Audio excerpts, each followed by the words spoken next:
Right, so let's continue our lesson. Jadi hari ini kita ada di chapter ketiga dan di chapter ketiga ini nanti kita akan mendalami lagi tentang kata kerja ya teman-teman. Nah sebenarnya kata kerja ini sudah kita bahas di hari pertama ya tentang fungsi atau apa namanya di hari pertama kita belajar posisi kalimat yang wajib ada yaitu subjek dan predikat. Nah kata kerja itu fungsinya sebenarnya adalah sebagai predikat di dalam kalimat. Nah, tapi teman-teman juga harus perhatikan atau harus ingat ya, kalau predikat di dalam kalimat, sorry, kalau kata kerja di dalam kalimat itu bisa saja juga bukan predikat. Jadi kita sambil review dulu teman-teman. Nah, mungkin sebelum kita lanjut ke materinya, saya ingin bertanya ke teman-teman, adakah yang masih ingat kata kerja apa aja yang bisa jadi predikat? Jadi verb apa aja yang fungsinya jadi predikat, teman-teman?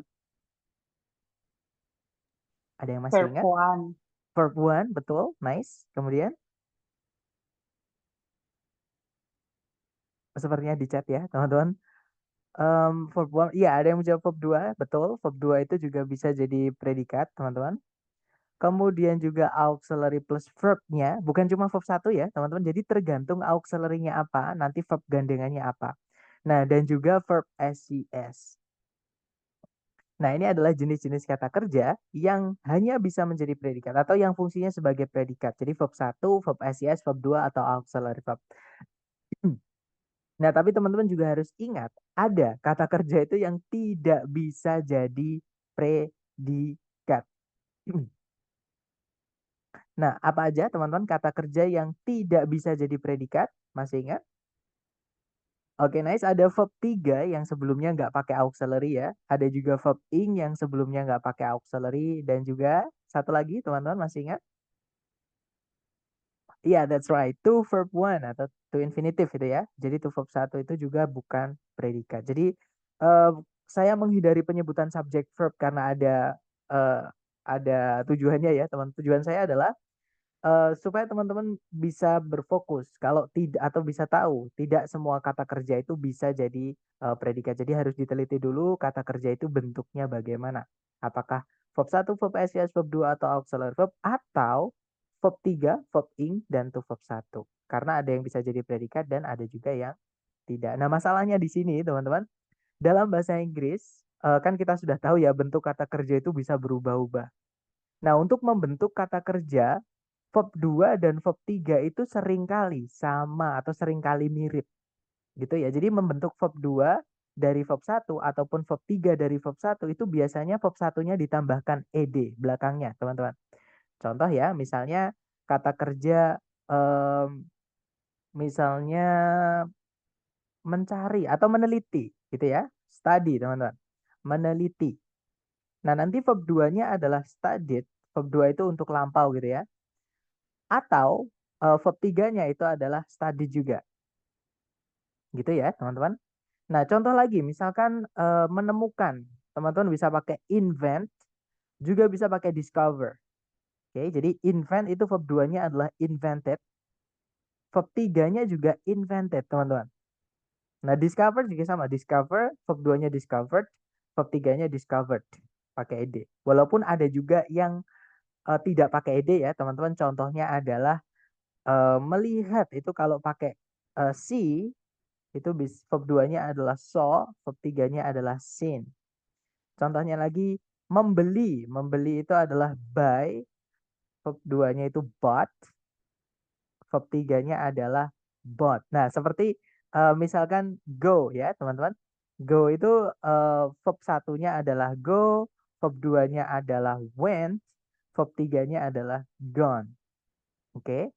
Kemudian eat juga sama. Eat itu verb satunya, verb 2-nya adalah ate, verb 3-nya adalah eaten.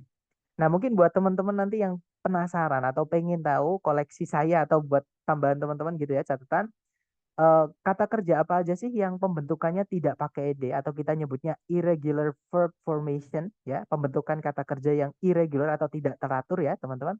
Nanti japri aja. Nanti saya kirimin file yang sudah saya buat dari dulu ya. Intinya saya mengkoleksi kata kerja yang kalau dibentuk dari verb satu, verb 2, verb 3-nya itu tidak teratur. Ada yang sama, contohnya yang sama itu adalah memotong gitu ya, teman-teman. Memotong itu cut, verb 2-nya juga cut, verb 3-nya juga cut. Sama kayak meletakkan itu put, verb 2-nya juga put, verb 3-nya juga put. Nah, sama gitu. Ada juga yang berubah bentuk. Contohnya see, saw, seen, go, went, gone, eat, ate, eaten, buy, bought, bought. Kalau misalkan, sorry, itu ada yang hilang ya, sorry teman-teman.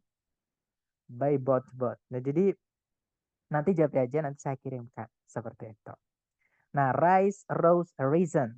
Gitu ya, teman-teman. Seperti itu. Jadi, nanti teman-teman jawab aja. Intinya itu jangan dihafal, karena teman-teman nggak akan pernah tes kalau fokus hafalan gitu ya. Jadi, teman-teman nanti catat aja atau disalin aja supaya teman-teman nanti ingat, pasti kok teman-teman ketika mencatat itu teman-teman akan otomatis merekam. Seperti itu. Maksudnya otak kita akan merekam. Nah, jadi kembali lagi tadi ya, intinya adalah banyak dalam bahasa Inggris itu kata kerja verb 2 dan verb 3 itu nampak mirip atau kelihatan mirip. Nah, hari ini kita akan belajar teman-teman, bagaimana cara menentukan kalau itu verb 2 berarti predikat atau apakah dia verb 3 yang berdiri sendiri tanpa auxiliary sebelumnya. Itu bukan predikat. Gitu ya, teman-teman. Jadi tanpa berlama-lama, langsung saja kita ke hidangan utama kita tentang kata kerja. Oke, jadi seperti yang saya sampaikan tadi, teman-teman, kata kerja di dalam kalimat utamanya adalah sebagai predikat, walaupun ada juga yang selain predikat. Dan kata kerja memang seperti yang kita pelajari di hari pertama, bentuknya bisa berubah-ubah gitu ya. Nah, hari ini kita akan belajar dua kategori dari kata kerja ketika dia diartikan. Jadi syarat buat teman-teman untuk mengetahui ini adalah mengetahui artinya. Sekali lagi teman-teman, di soal struktur TOEFL itu ada soal yang memang menuntut untuk mengerjakannya menggunakan arti. Tapi sebenarnya ada cara lagi teman-teman. Tanpa teman-teman tahu artinya, sebenarnya ada strategi. Kita bisa tahu kalau itu adalah kata kerja jenis A atau B. Gitu ya. Nah, tapi untuk lebih tepatnya atau untuk paling tepatnya itu dengan cara mengartikan. Nah, jadi kata kerja ketika diartikan atau secara makna itu ada dua jenis, yaitu kata kerja yang membutuhkan objek atau istilahnya adalah transitif, teman-teman. Ada juga kata kerja yang tidak boleh dikasih objek.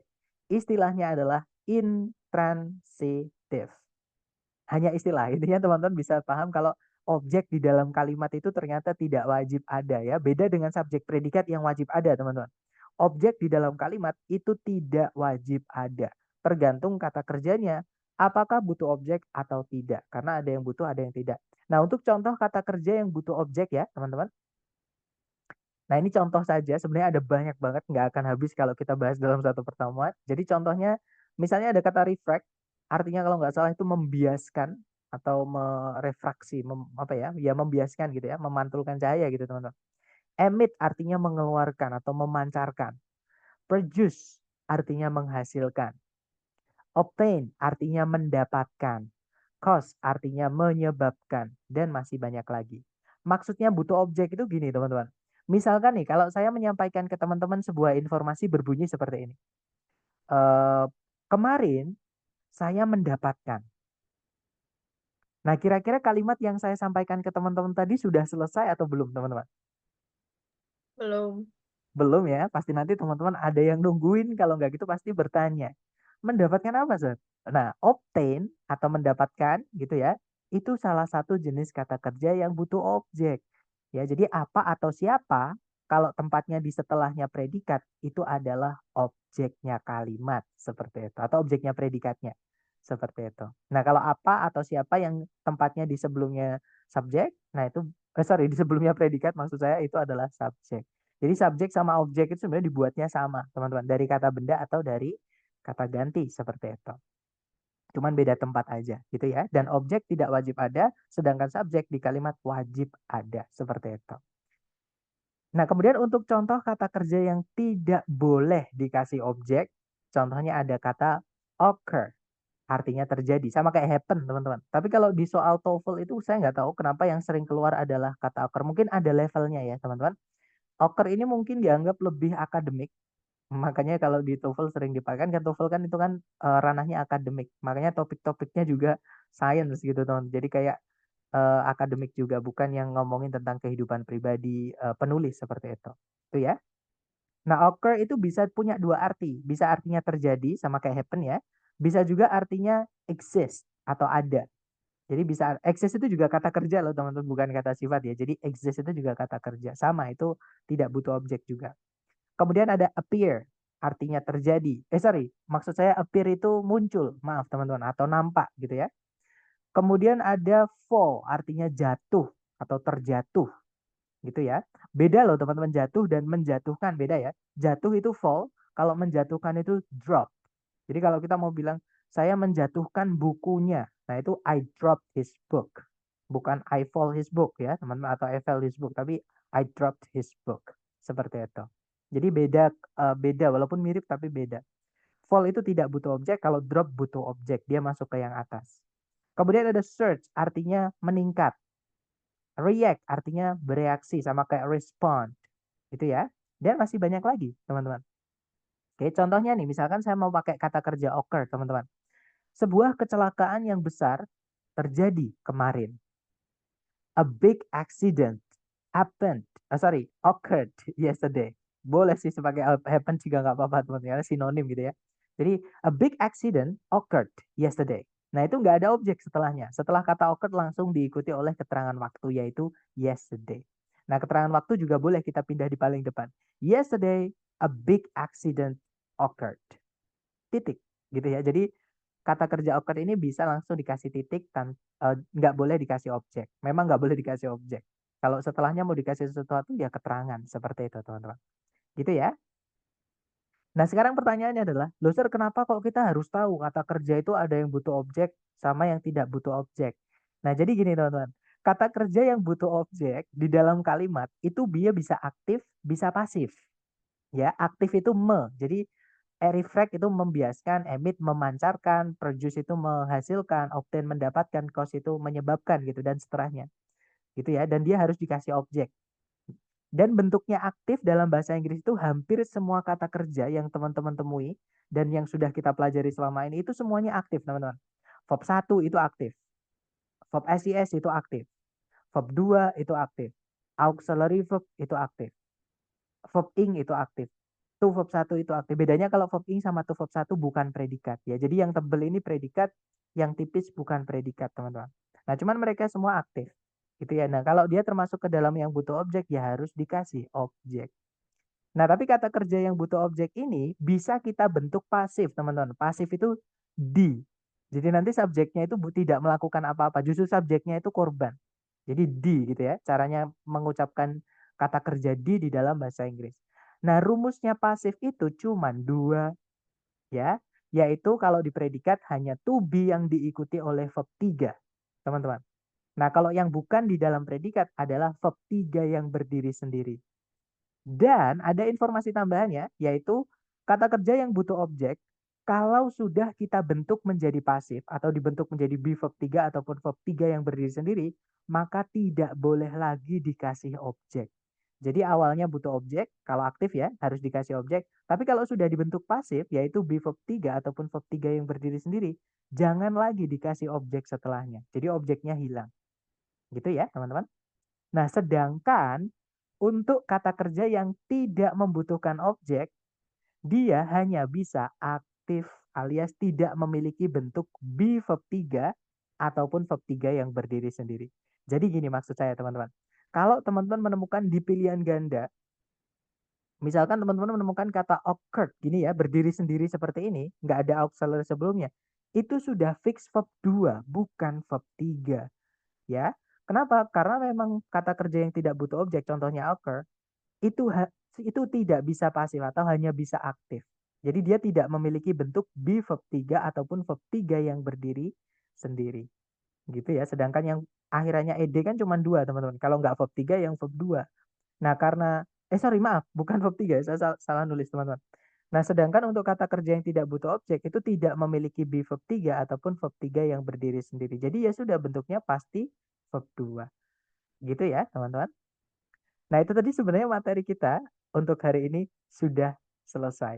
Nah, tapi ada pertanyaan yang mungkin muncul di benak teman-teman, yaitu, loser kenapa sih kata kerja yang tidak membutuhkan objek itu nggak bisa pasif? Sedangkan kata kerja yang butuh objek saja yang bisa dipasifkan. Nah, alasannya adalah pada pembentukan atau caranya kita membuat kalimat pasif, teman-teman, atau passive voice gitu ya. dari kalimat aktif. Nah, untuk membuat kalimat pasif dari kalimat aktif, kita memerlukan objeknya yang akan kita rubah menjadi subjek. Contoh ya, teman-teman, saya menggunakan kata kerja produce misalnya. Oke, contoh kalimat yang aktif dulu. Some trees produce resin in large quantities. Beberapa jenis pohon itu menghasilkan resin dalam jumlah besar. Nah, kalau kita analisa atau kita pecah posisi satu persatu ya, some trees itu sebagai subjek, produce itu sebagai predikat, resin itu kata benda ya, dia sebagai objek berarti teman-teman karena letaknya di setelah kata kerja yang butuh objek. Kemudian ada in large quantities, preposisi diikuti kata benda menjadi keterangan, ya kan? Nah, nanti caranya kita merubahnya menjadi kalimat pasif, objeknya ini kita pindah menjadi subjek, teman-teman. Ya, jadinya resin. Nah, kemudian predikatnya yang awalnya verb 1 itu harus kita rubah menjadi pasif, yaitu be verb 3. Nah, to be untuk resin ya pakainya is, kalau lampau ya pakainya was gitu ya, teman-teman. Jadi is, kemudian produce-nya kita jadikan verb 3. Is produced. Nah, setelahnya itu dimasuki preposisi, yaitu biasanya by, tapi nggak harus by ya, teman-teman. Kemudian subjeknya ini menjadi objek dari preposisi by tadi, teman-teman. Menjadi keterangan. Namanya adalah adverb of agent atau keterangan pelaku. Nah, keterangan itu tidak bisa jadi objek. Ini yang saya sampaikan tadi. Jadi kata kerja yang butuh objek, kalau sudah dipasifkan, tidak boleh lagi punya objek. Seperti itu, teman-teman. Nah, kemudian in large quantities. Gitu ya, ini keterangan yang tadi. Nah, jadi yang awalnya some trees produce resin in large quantities, beberapa jenis pohon menghasilkan resin dalam jumlah besar. Nah, kalau dipasifkan bunyinya pun juga sama, informasinya pun sama, cuman ada informasi yang kebalik gitu ya. Resin diproduksi oleh beberapa jenis pohon dalam jumlah yang besar. Seperti itu, teman-teman. Oke. Jadi alasannya itu tadi ya, objeknya kita rubah jadi subjek. Nah, sedangkan untuk kata kerja yang tidak butuh objek atau tidak boleh dikasih objek, nanti nggak ada yang kita rubah jadi subjek. Nah, sedangkan kalimat itu wajib punya subjek, teman-teman. Gitu ya. Jadi contoh kalimat aktifnya, in 1992, the Afghan Communist Government fell to Taliban. Jadi di tahun 1992, pemerintahan komunis Afghanistan jatuh kepada Taliban. Nah, ini ada preposisi setelahnya fell karena memang fell itu kan verb 2 dari fall, teman-teman. Aktif ya. Artinya jatuh, yang mana kata kerja yang tidak butuh objek ya jangan dikasih objek. Nah, kalau nggak ada objeknya, tidak ada yang kita pindah nanti jadi subjek di kalimat pasif. Itu adalah alasannya. Gitu ya. Makanya kata kerja yang tidak butuh objek hanya bisa aktif alias tidak bisa pasif atau tidak memiliki bentuk to be verb 3 ataupun verb 3 yang berdiri sendiri. Seperti itu. Nah, sekarang kita ke contoh soalnya, teman-teman. Jadi yang sudah kita pelajari tadi, penerapannya di soal TOEFL itu seperti ini. Caranya sama. Cari dulu kata kerja sebagai predikat. Nah, pertanyaan saya ke teman-teman, apakah teman-teman melihat ada kata kerja yang bisa jadi predikat di soal? Kalau ada, yang mana? Was. Iya, betul. Ada kata was ya, teman-teman. Yang mana dia adalah to be, tapi dia bukan auxiliary di sini ya. Dia adalah linking verb. Intinya dia kata kerja gitu, teman-teman. Kenapa dia bukan auxiliary? Karena nggak ada kata kerja lain setelahnya. Ya, jadi dia kata kerja inti. Ini predikat, subjeknya adalah Leonardo da Vinci. Oke. Nah, pertanyaan saya lagi ke teman-teman. Adakah predikat lain selain was ini, teman-teman, di soal? Nah, kira-kira kalau ada itu yang mana sih?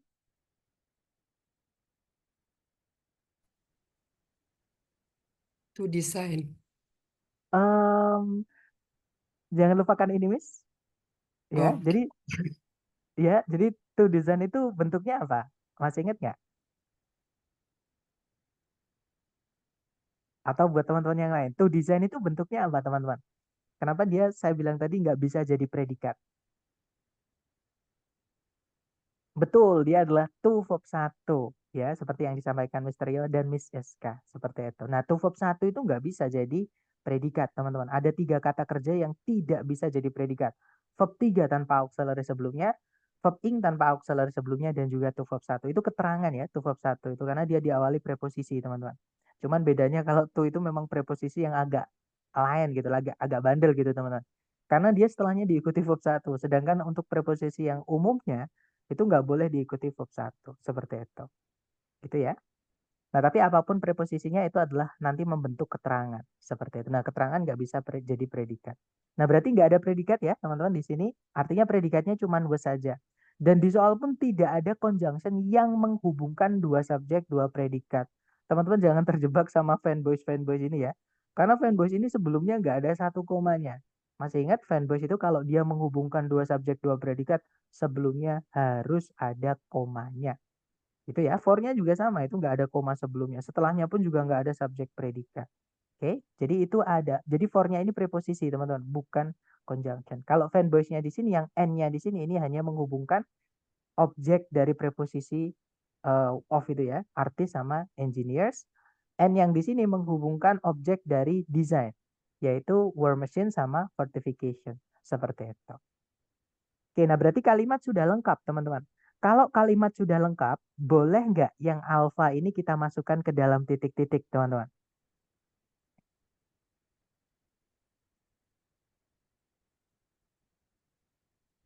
Atau buat informasi teman-teman, yang alfa ini bentuknya adalah auxiliary verb. Auxiliary verb itu fungsinya kalau di dalam kalimat sebagai apa sih, teman-teman? Objek. Auxiliary verb, bentar. Iya, predikat ya. Ya, jadi dia fungsinya sebagai predikat. Boleh nggak di sini kita masukkan predikat? Jawabannya tidak boleh ya, teman-teman. Karena nanti predikatnya double. Di sini ada predikat, di sini ada predikat lagi, tidak ada conjunction yang menghubungkannya. Oke, jadi nggak bisa, teman-teman. Oke, berarti yang alfa salah. Diartikan pun nanti nggak bisa, teman-teman. Karena double predikat seperti itu. Kalau yang Bravo, teman-teman masih ingat ada 5W1H. 5W1H kalau di dalam soal structure TOEFL itu dianggap sebagai conjunction. Boleh nggak kita masukkan conjunction yang menghubungkan dua subjek, dua predikat di sini, teman-teman? Nggak boleh. Nggak boleh Tidak. ya, karena setelahnya tidak ada subjek predikat lagi. Kan fungsinya dia menghubungkan dua subjek, dua predikat. Sedangkan di kalimatnya nanti subjek predikatnya cuma satu. Jadi tidak diperlukan conjunction, teman-teman. Oke? Nah, kalau yang Charlie itu verb 1 itu bukan predikat. Kalau kita masukkan di sini, kemungkinan bisa. Nah, kita tahan dulu ya. Kalau yang delta, nah disinilah tugas kita yang kita pelajari hari ini adalah kalau teman-teman menemukan di pilihan ganda, ada kata kerja berdiri sendiri berakhiran dengan ed, maka teman-teman tantangannya di sini adalah menentukan kalau dia itu verb 2 atau dia verb 3. Gitu ya. Nah, cara mengetahui apakah dia verb 2. Kalau verb 2 berarti dia predikat. Nah, kalau verb 3 berarti dia bukan predikat, teman-teman. Gitu ya. Cara menentukannya adalah kita harus tahu dulu secara makna employ itu apa. Nah, employ itu artinya adalah mempekerjakan. Sama dengan hire, teman-teman.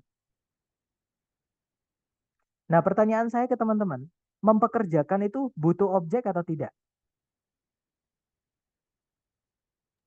Kalau saya bilang butuh ya, karena nggak mungkin saya hanya bilang besok saya akan mempekerjakan. Nah, pasti teman-teman bertanya, mempekerjakan apa atau mempekerjakan siapa gitu ya. Artinya mempekerjakan itu harus dikasih objek, teman-teman.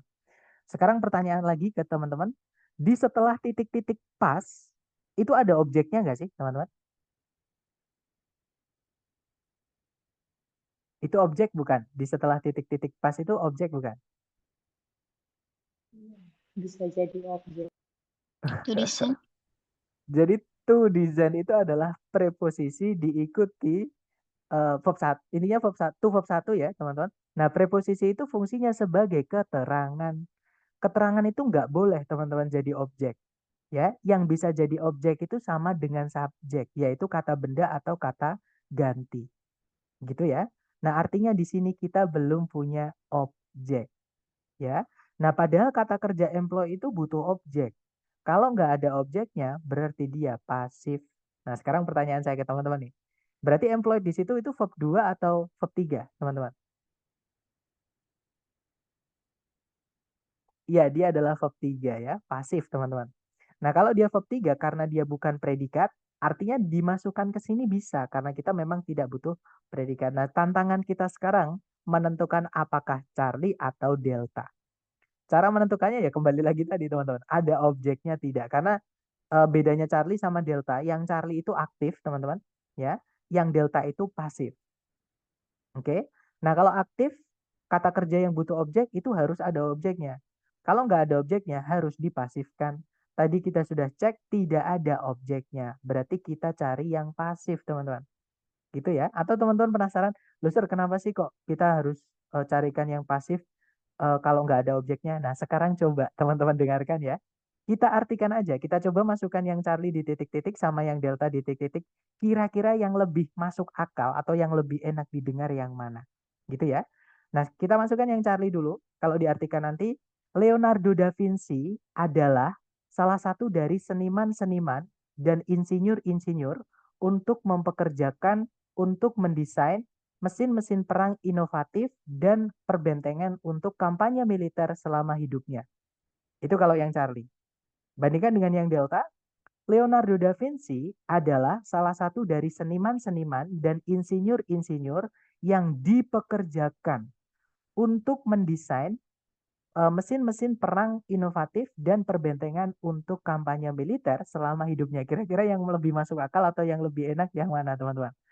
Nah, yang Delta kan, itulah alasan kenapa kata kerja yang butuh objek, kalau tidak ada objeknya, dipasifkan.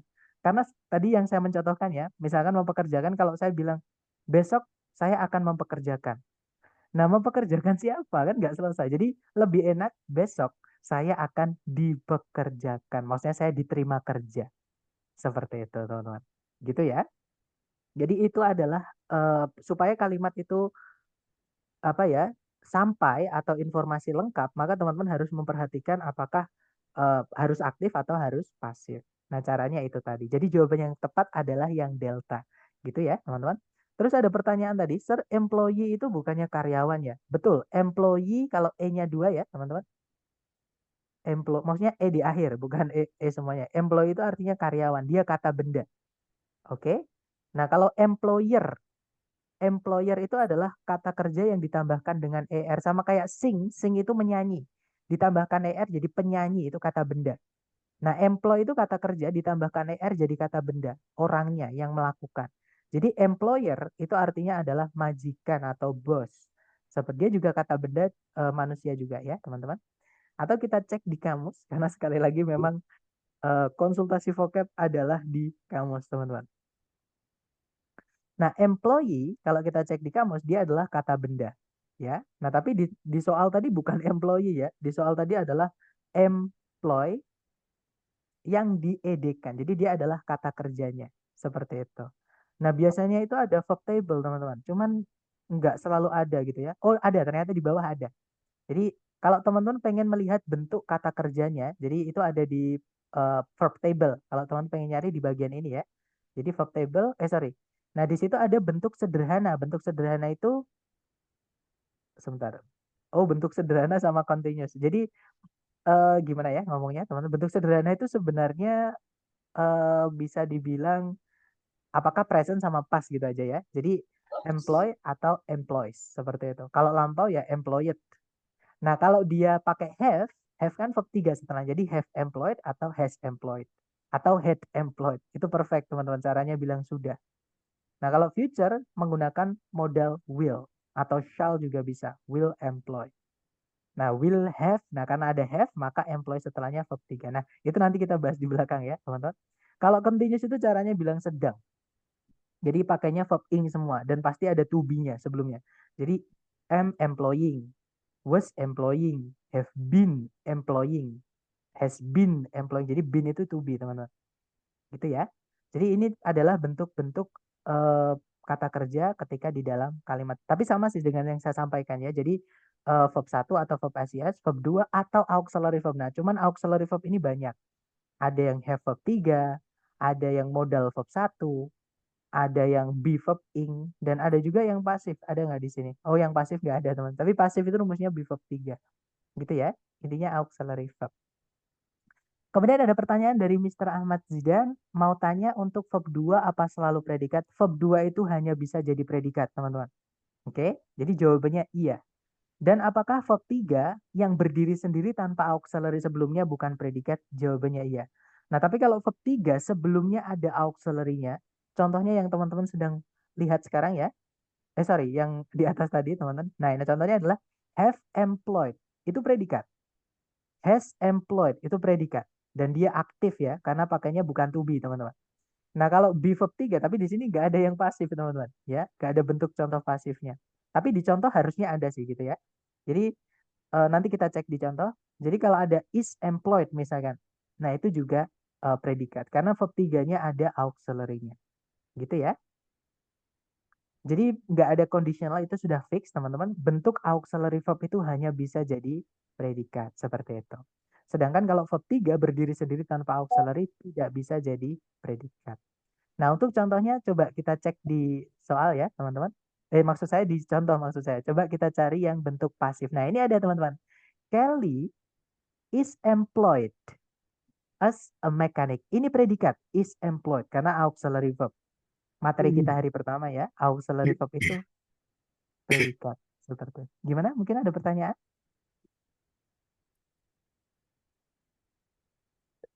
Enggak ada, teman-teman. Kalau enggak ada saya mute dulu ya. Nanti kalau teman-teman ada yang ingin bertanya boleh pakai raise hand atau boleh ditulis seperti itu. Nah, kita cari yang pasif lagi misalkan, teman-teman. Nah, pertanyaan saya nih, teman-teman. Di sini ada verb 2 yang berdiri sendiri, teman-teman. Sorry, ada verb ed yang berdiri sendiri tanpa auxiliary sebelumnya. Nah, ini bisa saja verb 2, bisa saja verb 3. Pertanyaan saya ke teman-teman sebelum saya menjelaskan. Pertanyaan saya adalah, apakah employed ini verb 2 atau verb 3? Jangan takut salah, sepemahaman teman-teman dulu, ditulis di chat ya. Employed di sini verb 2 atau verb 3? Habis ini saya jelaskan, teman-teman. Saya lihat ada yang menjawab verb 2 dan ada juga yang menjawab verb 3. Nah, cara mengetahuinya gini, teman-teman. Apakah dia verb 2, apakah dia verb 3? Kita lihat di setelahnya ada objeknya atau tidak. Nah, pertanyaan saya ke teman-teman. Setelahnya employed itu objek atau bukan? Objek ya. Nah, karena dia punya objek, berarti ini tidak boleh pasif atau tidak mungkin pasif. Karena pasif tidak boleh punya objek, teman-teman ya. Kata kerja yang butuh objek, ketika sudah dipasifkan, tidak boleh lagi punya objek. Sedangkan di situ ada objeknya. Nah, berarti ini aktif, bukan pasif. Artinya dia verb 2. Seperti itu ya. Nanti kalau diartikan, Volkman mempekerjakan seorang freelance, seorang ahli freelance untuk membantu perusahaan. Jadi Volkman itu nama perusahaan ternyata karena dia pakai itu, teman-teman. Jadi perusahaan Volkman itu mempekerjakan seorang ahli freelance untuk membantunya seperti itu. Jadi artinya mempekerjakan. Nah, beda dengan yang tadi, yang is employed. Kelly is employed as a mechanic. Itu kalau diartikan Kelly dipekerjakan sebagai seorang mekanik atau seorang apa ya? Mekanik gitu ya, teman-teman. Ahli mesin seperti itu. Nah, kurang lebih seperti nanti teman-teman akan terbiasa gitu ya. Jadi memang untuk sering apa namanya untuk mendapatkan pemahaman yang benar-benar padat atau benar-benar kuat, teman-teman harus sering-sering mempraktekannya ke soal, yaitu dengan latihan. Mister, cara mengerjakan misal ada verb yang tidak tahu artinya. Nah, ini untung ada yang menanyakan ya. Saya tadi kepikiran tapi hampir lupa. Untungnya ada yang menanyakan. Jadi, Mister, gimana kalau kita nggak tahu artinya? Kan tadi kan harus dengan artinya gitu ya. Kita bisa tahu apakah dia butuh objek atau tidak, terus ada objeknya atau tidak, baru kita bisa tahu apakah dia aktif atau pasif. Seperti itu. Nah, teman-teman bisa mengerjakan dengan cepat, tapi ini hanya bisa dilakukan di TOEFL yang asli dari ITS, bukan TOEFL yang buatan orang Indonesia, teman-teman. Gitu ya. Menurut saya karena mungkin si pembuat TOEFL yang apa namanya yang asli dari ITS itu bukan orang Indonesia tapi orang asli Amerika. Jadi mereka membuat kesalahan itu. Maksudnya mereka membuatkan pilihan ABCD-nya itu sesuai yang bisa dimasukkan ke titik-titik, tapi nanti secara bentuk salah. Nah, sedangkan di Indonesia itu, teman-teman, kalau bikin soal itu nggak apa ya, nggak dipikir-pikir. Misalkan kata kerja yang tidak butuh objek tapi dipasifkan. Nah, itu bikinan orang Indonesia biasanya seperti itu. Padahal kalau di TOEFL yang asli dari TS orang sana kan nggak pernah menggunakan kata kerja yang tidak tidak butuh objek dipasifkan, itu nggak pernah. Makanya mereka tidak akan pernah membuatkan pilihan A, B, C, D itu. Nah, sekarang saya menjawab soal ini ya. Bagaimana kita bisa tahu kalau kata kerja itu apakah dia bisa pasif atau aktif tanpa mengetahui artinya, yaitu dengan teman-teman melihat di pilihan A, B, C, D. Kalau di pilihan A, B, C, D itu ada susunan to be diikuti verb 3 tanpa mengetahui arti dari employ, berarti fix kata kerja itu adalah jenis kata kerja yang bisa dipasifkan, teman-teman, alias kata kerja yang butuh objek. Gitu ya. Tapi kalau misalkan di pilihan ganda tidak ada kata kerja yang to be verb 3, nah berarti 90% kata kerja yang dipilihkan oleh si pembuat soal itu adalah kata kerja yang tidak butuh objek. Seperti itu. Gitu ya. Ini adalah tips yang mungkin di buku nggak ada, teman-teman, yang saya dapatnya ini karena sering-sering latihan, dan ketika tes itu juga pun saya ambil soalnya untuk dipelajari kembali. Seperti itu. Jadi saya pelajari pilihan ABCD-nya, ternyata untuk materi aktif pasif itu ada cara cepat mengerjakannya tanpa harus tahu artinya. Tapi ini bisa dibilang nggak 100% ya, dibandingkan dengan ketika kita memang tahu artinya, teman-teman. Seperti itu. Maksudnya nggak 100% akurat atau efektif. Seperti itu. Karena saya nggak tahu nanti ternyata kalau misalkan si pembuat soal itu membuat variasi yang memang sebelumnya belum ada, yaitu mempasifkan kata kerja yang tidak butuh objek. Itu udah pasti salah, teman-teman, dipilih gitu ya. Karena memang kata kerja yang tidak butuh objek tidak bisa dipasifkan. Tapi selama ini belum pernah, teman-teman. Gitu ya, teman-teman. Nah, kalau misalkan cuman teman-teman berpandangan seperti ini.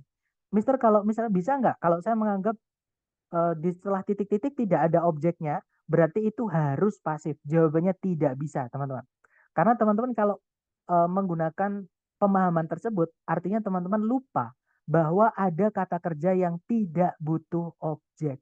Kalau kata kerja yang tidak butuh objek tadi, dia memang atau tidak membutuhkan objek atau tidak boleh dikasih objek dan tidak bisa dipasifkan.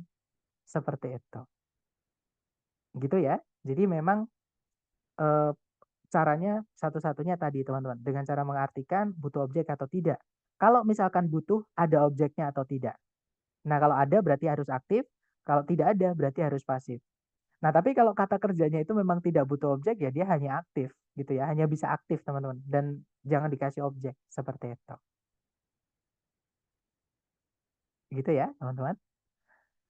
Atau kita ke contoh berikutnya, caranya sama, dicari predikat dulu. Pertanyaan saya ke teman-teman sama. Coba teman-teman lihat di soal, adakah kata kerja yang bisa jadi predikat? Kalau ada, kira-kira yang mana?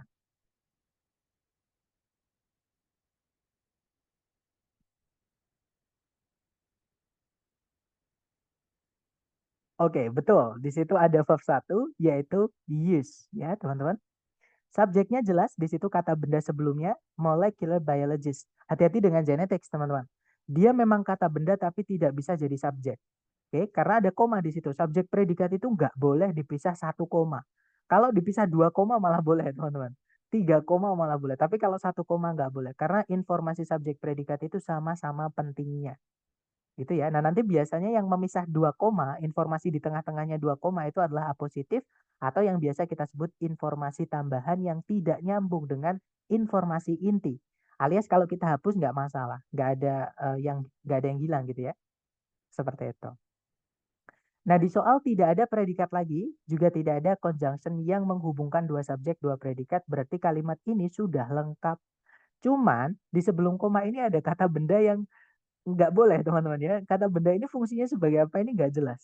Maka ini tidak boleh dibiarkan tetap menjadi kata benda. Harus kita rubah menjadi kelas kata lain. Nah, kelas kata yang bisa merubah kelas kata lain itu cuma satu, yaitu preposisi. Maka teman-teman di sini carikan di pilihan ABCD yang diawali oleh preposisi. Dan jawabannya cuma satu, teman-teman, di situ. Yang diawali oleh preposisi kira-kira yang mana? Ya, betul. Jawabannya adalah yang alfa, teman-teman. Gitu ya.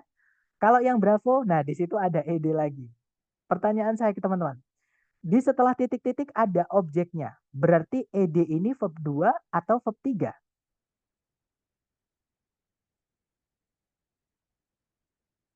Iya, betul. Dia adalah verb 2 ya. Aktif, teman-teman. Karena ada objeknya. Oke. Nah, Berarti kalau verb 2 itu kan fungsinya hanya bisa menjadi predikat. Verb 2 itu fungsinya cuma bisa jadi predikat, teman-teman.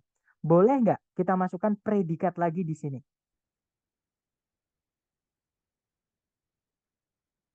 No, right? Karena nanti akan ada dua predikat atau double predicate, gitu ya. Nah, otomatis yang Bravo tidak bisa. Dan predikat itu jangan diletakkan di awal kalimat, teman-teman. Karena di soal structure TOEFL tidak ada yang berakhiran tanda tanya. Nah, itu alasan kenapa saya selalu menyampaikan jangan letakkan kata kerja di awal. Maksudnya kata kerja itu predikat ya, maksud saya. Jadi jangan diletakkan predikat di awal kalimat. Karena di soal structure TOEFL tidak ada tanda tanya. Hanya susunan, bukan hanya, sebenarnya ada lagi teman-teman. Cuman kalau misalkan secara umum, hanya bentuk kalimat tanya saja. Yang predikat itu diletakkan di awal kalimat seperti itu. Walaupun ada juga namanya kalimat perintah atau tanda seru nanti. Itu juga subjeknya hilang malahan teman-teman. Karena subjeknya sudah jelas yaitu you. Gitu ya. Karena kalau kita memerintah atau meminta tolong, nggak mungkin yang kita perintah atau yang kita minta tolong nggak dengar. Ya pasti orang kedua itu you teman-teman. Seperti itu. Nah, kalau yang Charlie ada SIS, berarti ini verb SIS, teman-teman. Verb SIS itu hanya bisa jadi predikat. Alasannya sama kayak yang Bravo. Predikat tidak boleh diletakkan di awal kalimat. Kita juga tidak butuh predikat lagi. Karena di soal sudah ada predikatnya. Tidak ada conjunction. Jadi nggak bisa. Kalau yang Delta ada the-nya. Berarti study di situ ini kata benda. Kata benda ketemu kata benda fungsinya tidak jelas, teman-teman. Ya, jadi kata benda itu fungsinya cuma dua. Kalau nggak sebagai subjek, ya objek. Nah, ini masa subjek punya objek? Kan nggak bisa, teman-teman. Ya, yang bisa punya objek cuma kata kerja, itu pun yang transitif atau yang butuh objek. Kalau nggak gitu, preposisi. Nah, preposisi diikuti kata benda menjadi keterangan. Seperti itu. Gitu ya. Mister, contoh kata preposisi. Nah, karena contoh ini saya sebutkan contoh aja ya. Karena preposisi itu ada sekitar 200-an, teman-teman. Kalau saya sebutkan sekarang, saya pun juga nggak ingat semuanya. Tapi kalau ketemu pasti saya tahu. Misalkan ada kata beyond. Misalkan ada kata between. Ya, yang sering itu mungkin buat teman-teman sering pernah dengar itu in, on, at. Kemudian for yang artinya untuk, teman-teman. Kemudian ada juga yang bentuknya itu lebih dari satu kata, tapi sebenarnya dia satu kata. Atau ya saya biasanya nyebutnya written expression. In front of, itu preposisi. In spite of, sorry, in spite of. Kemudian apalagi misal despite itu sinonimnya tapi dia satu kata aja ya teman-teman. Kemudian misalkan due to. Contohnya lagi because of dan teman-temannya banyak teman-teman. Nah, ini adalah contoh-contoh preposisi. Sekali lagi jangan dihafal. Teman-teman sering-sering latihan kalau menemukan di soal misalkan ada to, tulis saja. To itu preposisi artinya untuk. Tulis saja teman-teman. For itu juga sama artinya untuk. Nah, kalau misalkan ada catatan tambahan misalnya ya, to itu adalah satu-satunya preposisi yang boleh diikuti verb 1. Selain itu nggak boleh. Nah, itu nggak apa-apa ditambahin ke catatan teman-teman. Seperti itu. Mister, kapan pakai in, on, at ya? Nanti kita pelajari di hari ke-7, Miss. Ketika kita belajar preposisi, gitu ya. Ketika kita belajar adverb. Sekarang belum saatnya. Teman-teman, hari ini saya pengen fokus pada kata kerja dulu. Gitu ya, teman-teman. Oke, jadi kita lanjut dulu ya, teman-teman. Ke contoh terakhir, caranya sama. Dicari predikatnya dulu. Pertanyaan saya ke teman-teman seperti biasa. Apakah ada kata kerja yang bisa jadi predikat? Kalau ada kira-kira yang mana, teman-teman? Jangan takut salah dulu. Boleh tebak berhadiah, silakan.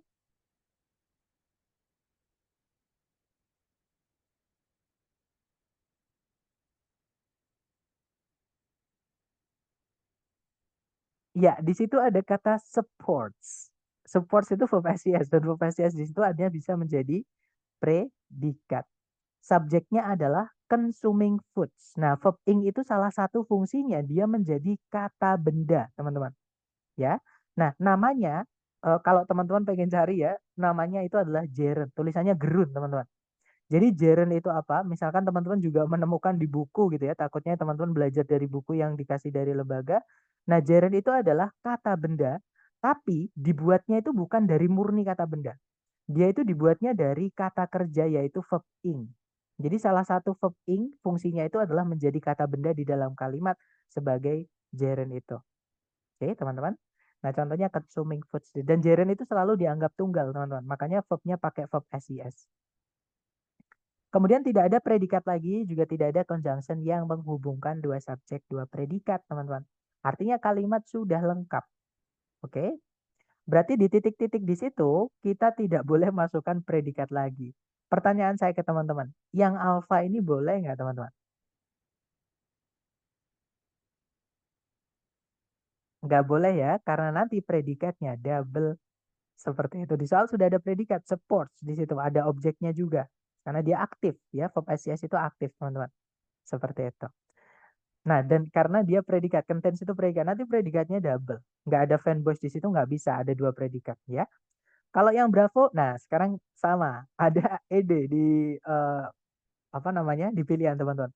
Pertanyaan saya ke teman-teman. Ed di sini, ini verb 2 atau dia verb 3? Sebelum saya menjelaskan. Kira-kira kalau teman-teman disuruh nebak, contain di sini kalau dimasukkan di titik-titik, itu kan ada ininya, teman-teman. Nah, berarti itu verb 2 atau verb 3? Iya, betul. Dia adalah verb 2 ya, teman-teman, karena ada objeknya.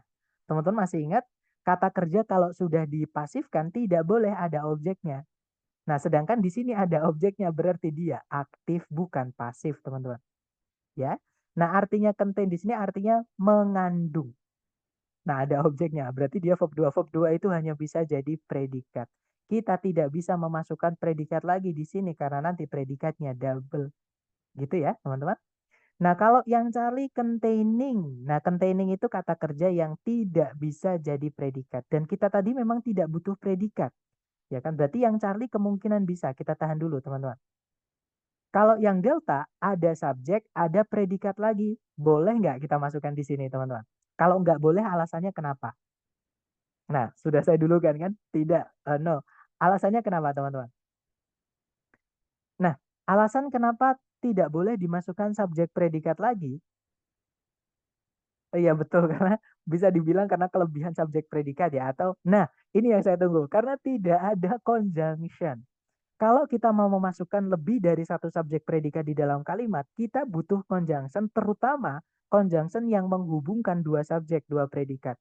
Entah itu fanboys dengan koma sebelumnya ya, ataupun conjunction yang selain fanboys. Materi kita kemarin teman-teman masih fresh ya harusnya.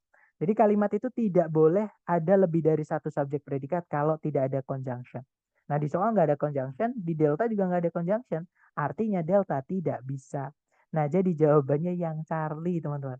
Nanti kalau dibaca, consuming foods containing healthy fats supports brain health and cognitive function. Ini kalau diartikan mengkonsumsi jenis-jenis makanan yang mengandung lemak-lemak sehat itu mendukung atau membantu kesehatan otak dan fungsi kognitif.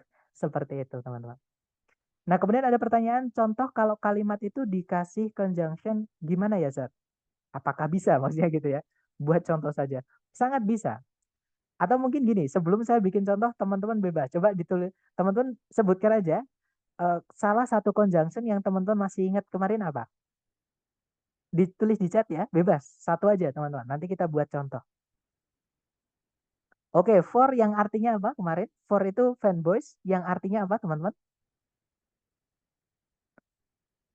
Karena, betul. Jadi for di situ bukan artinya untuk ya, tapi for itu artinya karena.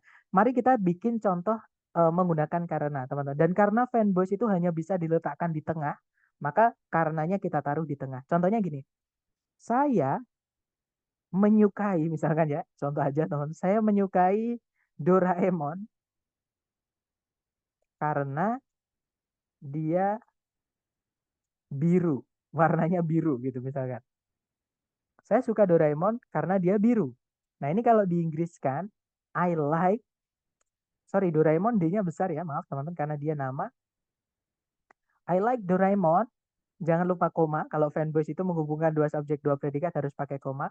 For he is atau it is, Doraemon itu kayaknya cowok ya kalau dari suaranya teman-teman. Jadi for he is blue. Misalkan seperti itu. Gitu ya, teman-teman. Atau he has blue color atau blue body, misalkan seperti itu. Nah, di situ ada dua subjek, dua predikat. Subjek pertama adalah I, artinya saya. Predikatnya like, artinya menyukai. Subjek kedua adalah he, predikatnya adalah is. Nah, ada dua subjek dua predikat dihubungkan pakai satu, fanboys. Atau kalau teman-teman lebih pengen yakin kan, kalau buatan Mr. P biasanya hoax gitu ya. Mungkin teman-teman, alah hoax ini Mr. P. Nah, kita cari aja for yang dia conjunction di kamus. Itu lebih bagus kayaknya ya contohnya daripada kalau saya yang bikin teman-teman. Nah, for yang conjunction, contoh kalimatnya adalah I cannot tell, tapi di sini ada 3 subjek, 3 predikat karena ada 2 conjunction, teman-teman. I cannot tell whether she is old or young, for I have never seen her. Kalau diartikan dulu, saya tidak bisa memberitahu atau saya tidak tahu gitu ya, apakah dia itu tua atau muda karena saya belum pernah melihatnya atau menemuinya. Subjek pertama adalah I, predikatnya adalah cannot tell. Auxiliary verb, teman-teman. Nah, cannot itu kalau can dinegatifkan itu nyambung dengan not-nya gitu ya. Kalau teman-teman mau pakai cannot di IELTS, di IELTS itu ada menulis ya, teman-teman, ada writing. Cannot itu jangan dipisah, tapi teman-teman sambung ya, karena itu lebih tepat seperti itu. Kemudian ada conjunction whether, teman-teman. Subjek setelahnya adalah she, predikatnya adalah is. Setelah koma ada conjunction lagi for, subjeknya adalah I, predikatnya adalah have seen. Auxiliary verb, teman-teman. Nah, di tengahnya ditaruh keterangan gini nggak apa-apa, karena keterangan kadang nyempil di tengahnya auxiliary verb memang, teman-teman. Nah, ini adalah contoh kalimat yang ada conjunction-nya. Ada 2 malahan ya. Contoh yang conjunction-nya cuma 1, kita cari, teman-teman. Nah, contohnya yang bawahnya ini. He found it increasingly difficult to read, for his eyesight was beginning to fail. Jadi dia merasa semakin sulit untuk membaca karena penglihatannya itu mulai memburuk seperti itu, teman-teman. Jadi di situ ada subjek he, predikatnya adalah found, itu verb 2 karena dia punya objek ya. Kemudian ada conjunction for, subjeknya his eyesight, predikatnya adalah was beginning. Seperti itu. Gimana? Apakah sudah dapat, Mister? Atau mungkin dari teman-teman yang lain juga boleh kalau ada pertanyaan sebelum kita praktek ke latihan soal untuk teman-teman, silakan.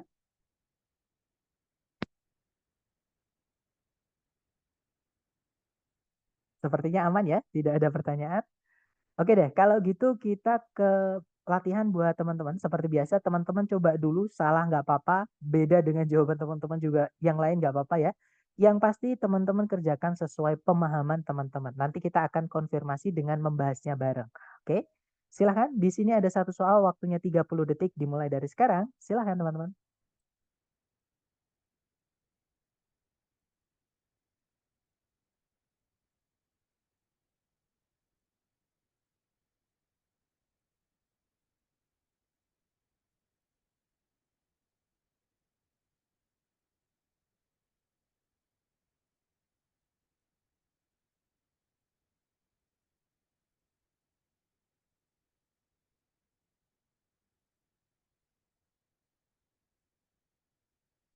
Oke, waktunya habis. Silahkan jawabannya teman-teman boleh dikirim di chat dulu. Salah nggak apa-apa, kita belajar. Salah itu wajar ya teman-teman. Ada jawaban Bravo, ada jawaban Charlie, ada jawaban Delta. Yang pasti tidak ada yang menjawab Alpha ya. Mari kita cek bareng teman-teman. Seperti biasa dicari predikat dulu di soal. Kalau ditarik dari depan ke belakang di situ ada is baked. Itu adalah auxiliary verb. Be verb 3 ya, pasif. Subjeknya adalah bread dough. Nah, sebelumnya ada conjunction when. Artinya kita butuh satu subjek predikat lagi. Nah, di sebelum titik-titik ada yeast. Itu subjeknya kata benda ya, artinya ragi, teman-teman. Kan ragi itu bisa dilihat, diraba, diterawang, diputar, dijelat, dicelupin. Itu adalah salah satu ciri-ciri kata benda yang berwujud, teman-teman. Nah, di titik-titik itu tidak ada predikatnya. Nah, berarti tugas kita di sini mencarikan predikat. Teman-teman masih ingat kata kerja yang bisa jadi predikat itu hanyalah verb 1, verb SIS, verb 2, dan juga auxiliary verb. Nah, yang alpha, untungnya nggak ada yang jawab alpha ya, teman-teman. Kalau teman-teman menemukan ada kata yang akhirnya sion gini, tion seperti ini, 90% dia adalah kata benda. Dan kata benda tidak bisa jadi predikat. Hanya kata kerja yang bisa jadi predikat. Itu pun cuma verb 1, verb SIS, verb 2, dan auxiliary verb. Ya, teman-teman.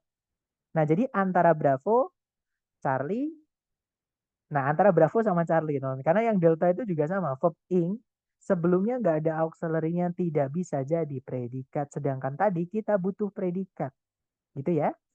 Nah, jadi bedanya Bravo sama Charlie apa sih? Bravo itu pakai verb SES, teman-teman. Dia aktif. Kalau yang Charlie pakai to be yang diikuti oleh verb ed itu verb 3 berarti. Nggak mungkin verb 2, teman-teman.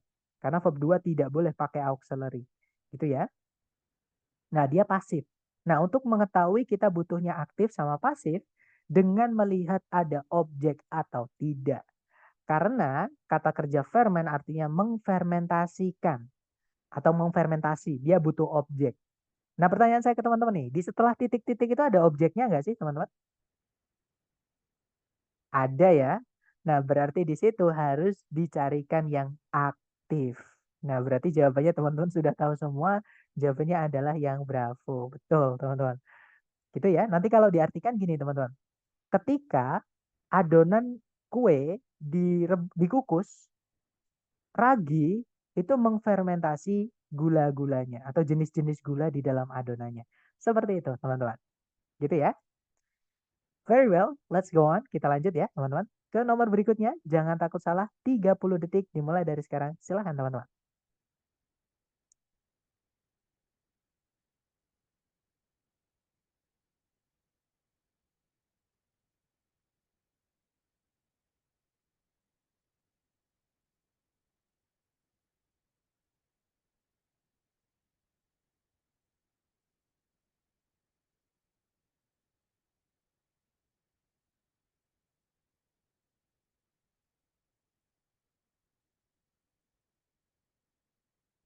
Oke guys, waktunya habis. Boleh jawabannya teman-teman mungkin dikirim di chat dulu ya. Jangan takut salah. Kita bahas bareng. Oke. Ada jawaban Bravo, Bravo, Bravo, Bravo. Dan saya lihat teman-teman semua menjawab Bravo. Mari kita cek bareng. Seperti biasa cari predikat dulu. Di situ tidak ada kata kerja sama sekali. Tugas kita di sini berarti mencarikan predikat ya teman-teman. Subjeknya nggak boleh di sebelum satu koma nggak boleh ya. Predikat subjek itu nggak boleh dipisah satu koma. Kalau dua nggak apa-apa teman-teman. Itu yang di tengah-tengahnya dua koma ini namanya apositif atau informasi tambahan. Hapus saja juga nggak apa-apa. Gitu ya. Subjeknya adalah Ray Charles. Nah, tugas teman-teman di sini hanya mencarikan predikat. Yang alfa bisa jadi predikat. Yang Bravo kalau verb 2 bisa. Kalau verb 3 nggak bisa. Nanti kita cek ya, teman-teman. Kalau yang Charlie verb ing tanpa auxiliary sebelumnya tidak bisa. Kalau yang Delta memang sorry, ini kita nggak tahu apakah verb 2 atau verb 3 sebelum kita cek ya nanti, teman-teman. Tapi di situ yang pasti ada conjunction. Walaupun ini verb 2 predikat, teman-teman. Kalau subjek predikatnya cuma satu, nggak boleh dimasukkan conjunction. Nah, sekarang kita cek dulu, teman-teman. Yang Bravo ini apakah dia verb 2 atau verb 3? Nah, gain ini artinya memperoleh atau tanpa melihat artinya, teman-teman lihat aja di setelah titik-titik karena di pilihan ABCD itu ada yang sudah dipasifkan. Artinya kata kerja ini membutuhkan objek, gitu ya.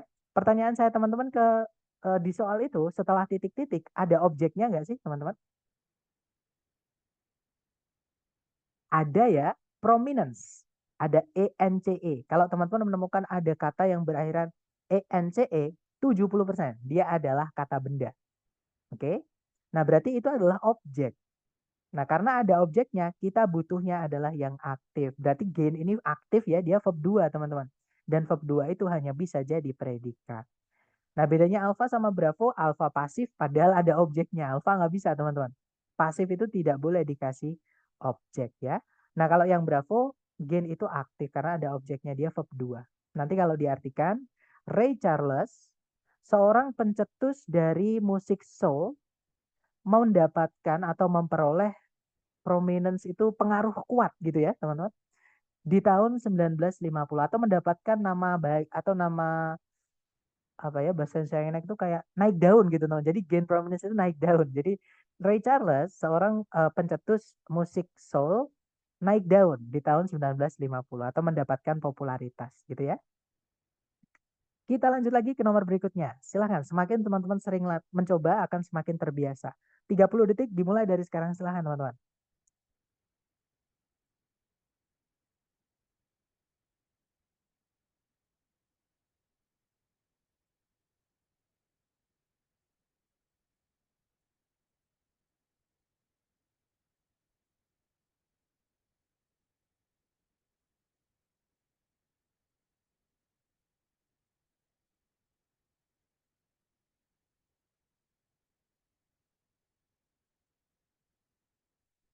Oke, waktunya habis teman-teman.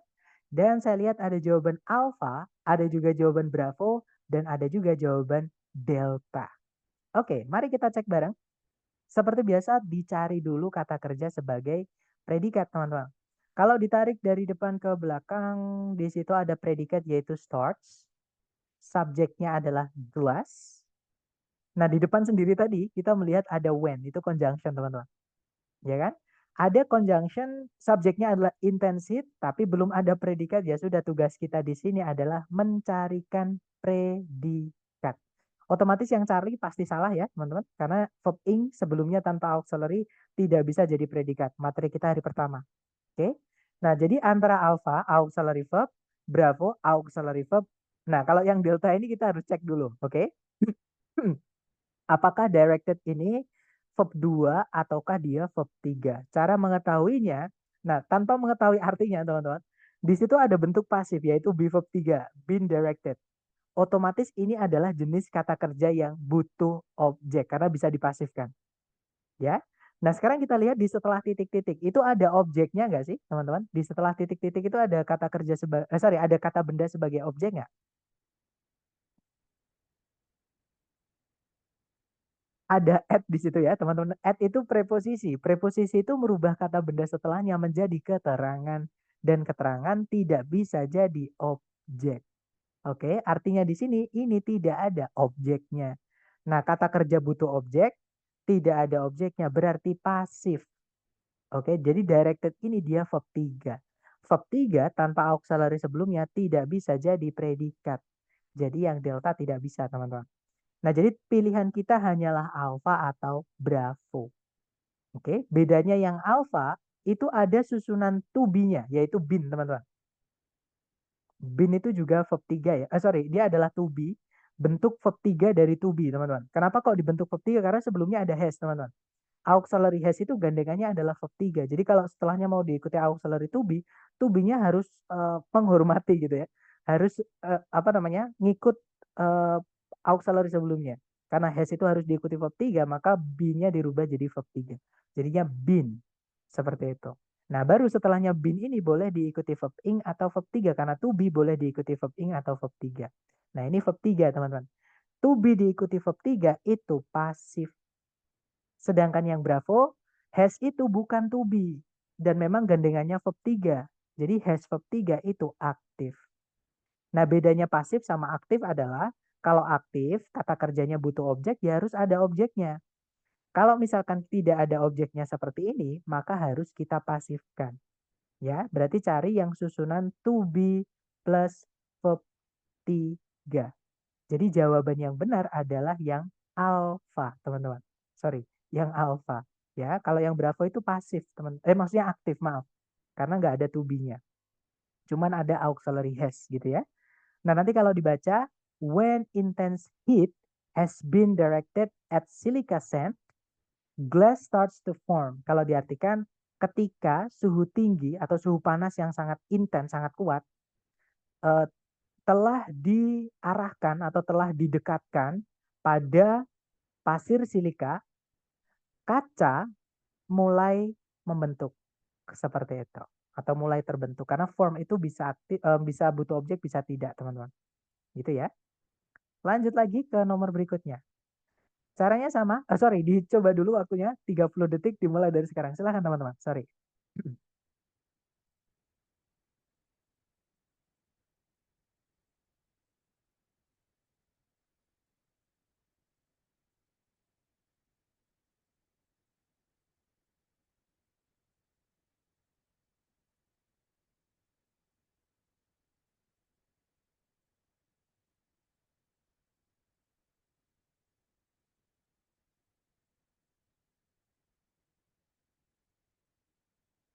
Oke, waktunya habis. Silahkan jawabannya teman-teman. Boleh dikirim di chat dulu. Salah nggak apa-apa, kita belajar ya. Baik, ada jawaban bravo, bravo, dan saya lihat teman-teman semuanya menjawab bravo. Dan benar, teman-teman. Tapi mungkin karena semua jawabannya teman-teman benar ya. Pertanyaan saya ke teman-teman, di titik-titik itu tempatnya apa sih, teman-teman? Kok teman-teman bisa menjawab bravo dan benar? Jawabannya yang bravo. Ya, betul. Kita di situ membutuhkan objek. Gitu ya. Karena became artinya menjadi. Menjadi apa? Atau menjadi siapa? Nah, jadi harus dikasih objek di situ. Oke. Jadi jawabannya yang bravo. Betul, teman-teman. Kalau yang alpha itu preposisi ya, as di sini artinya sebagai, teman-teman. Itu preposisi. Preposisi diikuti kata benda menjadi keterangan. Keterangan tidak bisa jadi objek. Oke, kalau yang Charlie ada predikat lagi yaitu when di situ. Nanti predikatnya double, ada verb 2, ada verb 1, salah satu aja gitu ya. Kalau yang delta ada conjunction, terutama conjunction selain verb voice, setelahnya cuma subjek, tidak ada predikat lagi, tidak bisa. Gitu ya. Jadi jawabannya yang bravo. Nanti kalau diartikan di tahun 1954, Ernest Hemingway menjadi pemenang dari penghargaan Nobel di bidang literatur. Nah, tapi ini untuk informasi buat teman-teman ya. Became ini ada keunikan, teman-teman. Keunikannya adalah walaupun dia bisa dikasih objek, tapi dia tidak bisa dipasifkan. Ya, jadi pengecualian bisa dibilang ini adalah bentuk pengecualian. Memang di grammar di bahasa Inggris itu selalu ada pengecualian, teman-teman. Gitu ya. Dan juga became itu boleh diikuti kata sifat, boleh diikuti kata sifat. Gitu ya, became important, became big, became the most apa gitu-gitu. Became one of the, nah itu objek. Jadi bisa diikuti objek, bisa tidak. Itu keunikan kata kerja became, teman-teman. Lanjut ke nomor berikutnya, dicoba dulu ya, jangan takut salah. 30 detik dimulai dari sekarang. Silahkan teman-teman.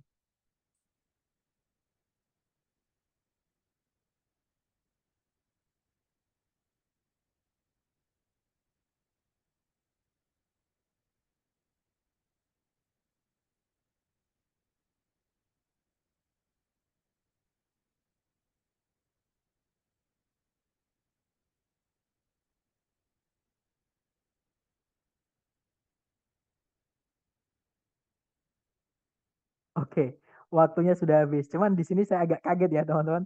Karena baru saya ketik timernya, ada yang sudah langsung menjawab tadi, yaitu Miss Vivin. Langsung menjawab delta dan teman-teman jawabannya adalah yang delta.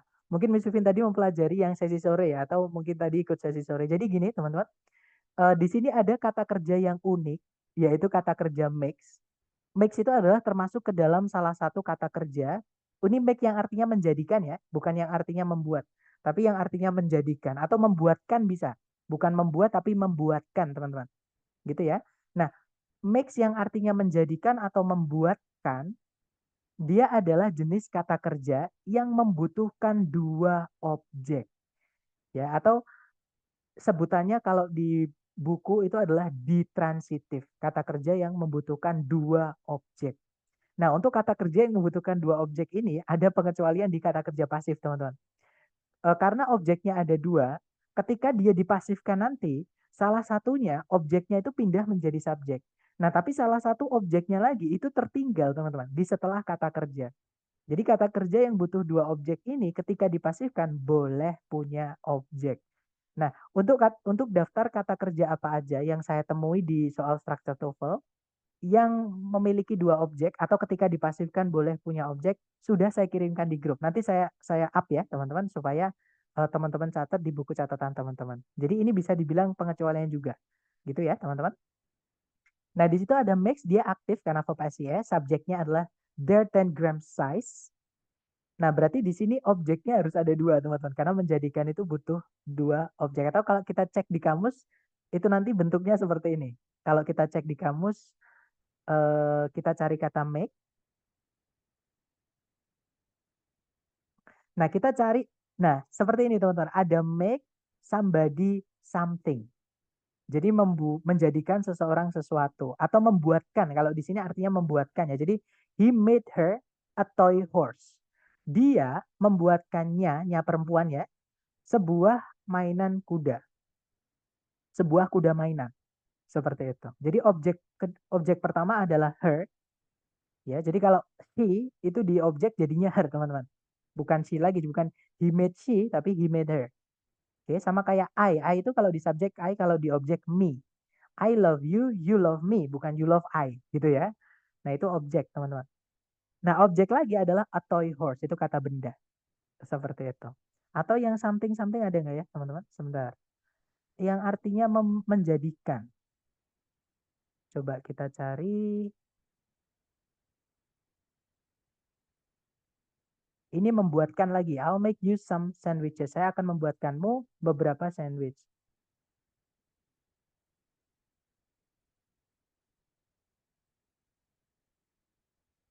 Ini teman-teman, nomor 4 ini ya. Jadi its beautiful beaches make this a highly popular area with tourists. Jadi pantai-pantainya yang cantik menjadikannya sebuah area yang sangat populer bagi atau dengan turis-turisnya.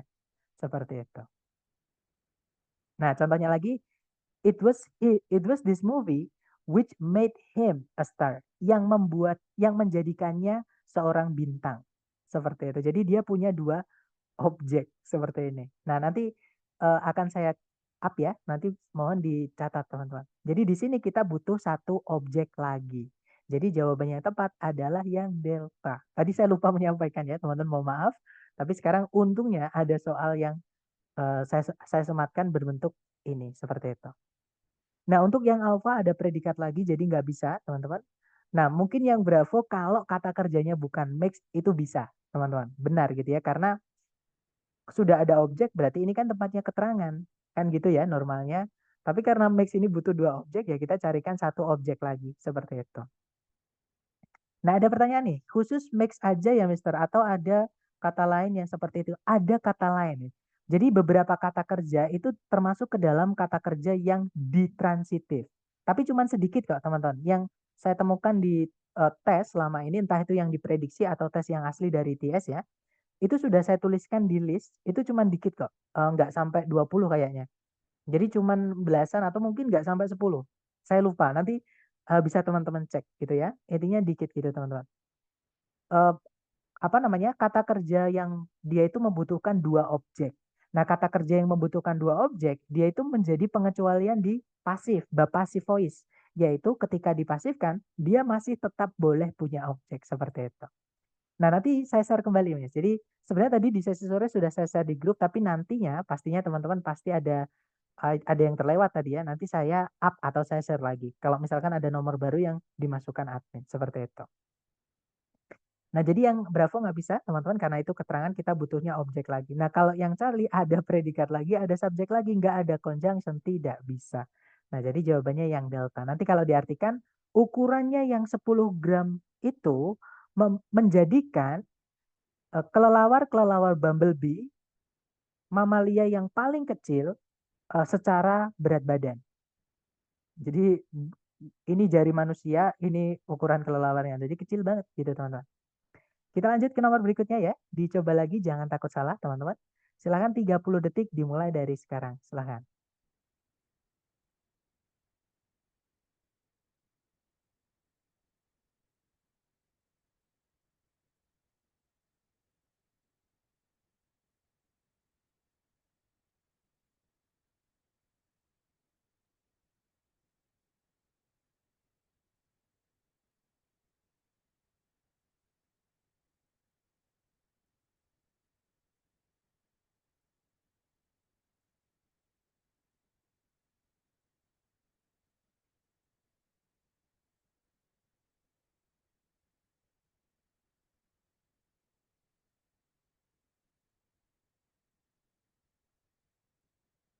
Oke, waktunya habis. Silahkan jawabannya teman-teman boleh dikirim di chat dulu ya. Ada jawaban Charlie, saya lihat semua teman-teman menjawab Charlie. Ya betul, jawabannya adalah yang Charlie. Nah, mungkin sebelum saya yang menjelaskan, di titik-titik itu kita kehilangan apa teman-teman? Yang hilang di titik-titik di situ apa? Betul, subjek ya. Di situ kita kehilangan subjek, teman-teman. Di situ sudah ada predikat influences, artinya mempengaruhi. Nah, karena dia verb SES, subjeknya harus tunggal dong. Tapi di situ growth mindset, ini kata bendanya jamak. Nah, berarti itu bukan subjek, teman-teman. Karena dia jamak, nggak boleh predikatnya SES. Dan di soal itu nggak mungkin ada salah gitu. Pasti dicek dulu sama mereka sebelum memberikan gitu ya. Nah, jadi ini yang subjeknya bukan growth mindset. Kita masih kehilangan subjek. Nah, kata benda itu fungsinya cuma dua, teman-teman. Kalau nggak sebagai subjek, ya objek. Nah, karena ini bukan subjek, berarti ini objeknya, subjek. Nah, subjek itu kan dibuatnya dari kata benda sama kata ganti, yang mana dua-duanya itu nggak boleh punya objek, teman-teman. Nah, yang boleh punya objek cuman kata kerja atau preposisi. Nah, kebetulan kata kerja itu bisa jadi subjek, namanya adalah gerund atau gerund tadi. Nah, gerund itu bentuknya verb ing. Nah, jadi jawabannya adalah yang Charlie. Betul, teman-teman. Yang alpha salah karena dia verb SES. Verb SES itu hanya bisa jadi predikat. Nah, yang Bravo udah pasti salah walaupun dia panjang sendiri ya, teman-teman. Karena ada fanboys yang di paling depan. Fanboys itu tidak boleh diletakkan di awal kalimat kalau di soal structure TOEFL. Seperti itu. Nah, sekarang pertanyaan saya ke teman-teman. Yang delta ini verb 2 atau verb 3, teman-teman? Di setelah titik-titik ada objeknya. Berarti dia verb 2 atau verb 3? Iya, betul. Dia adalah verb 2 ya, teman-teman. Karena ada objeknya tuh, growth mindset. Jadi dia aktif. Nah, verb 2 itu hanya bisa jadi predikat. Nanti predikatnya double, predikat juga nggak boleh diletakkan di awal kalimat. Seperti itu. Good job guys. Jadi jawabannya yang Charlie nanti kalau diartikan mengembangkan atau melatih cara berpikir yang growth itu, growth mindset itu cara berpikir untuk berkembang gitu ya teman-teman. Itu mempengaruhi resilience itu sebenarnya artinya kekuatan gitu teman-teman. Dan adaptability itu kemampuan beradaptasi terhadap tantangan-tantangan atau masalah-masalah dalam hidup, maksudnya seperti itu gitu ya. Oke, jadi jawabannya adalah yang Charlie guys. Lanjut ke nomor berikutnya. Silahkan dicoba dulu 30 detik dimulai dari sekarang. Silahkan teman-teman.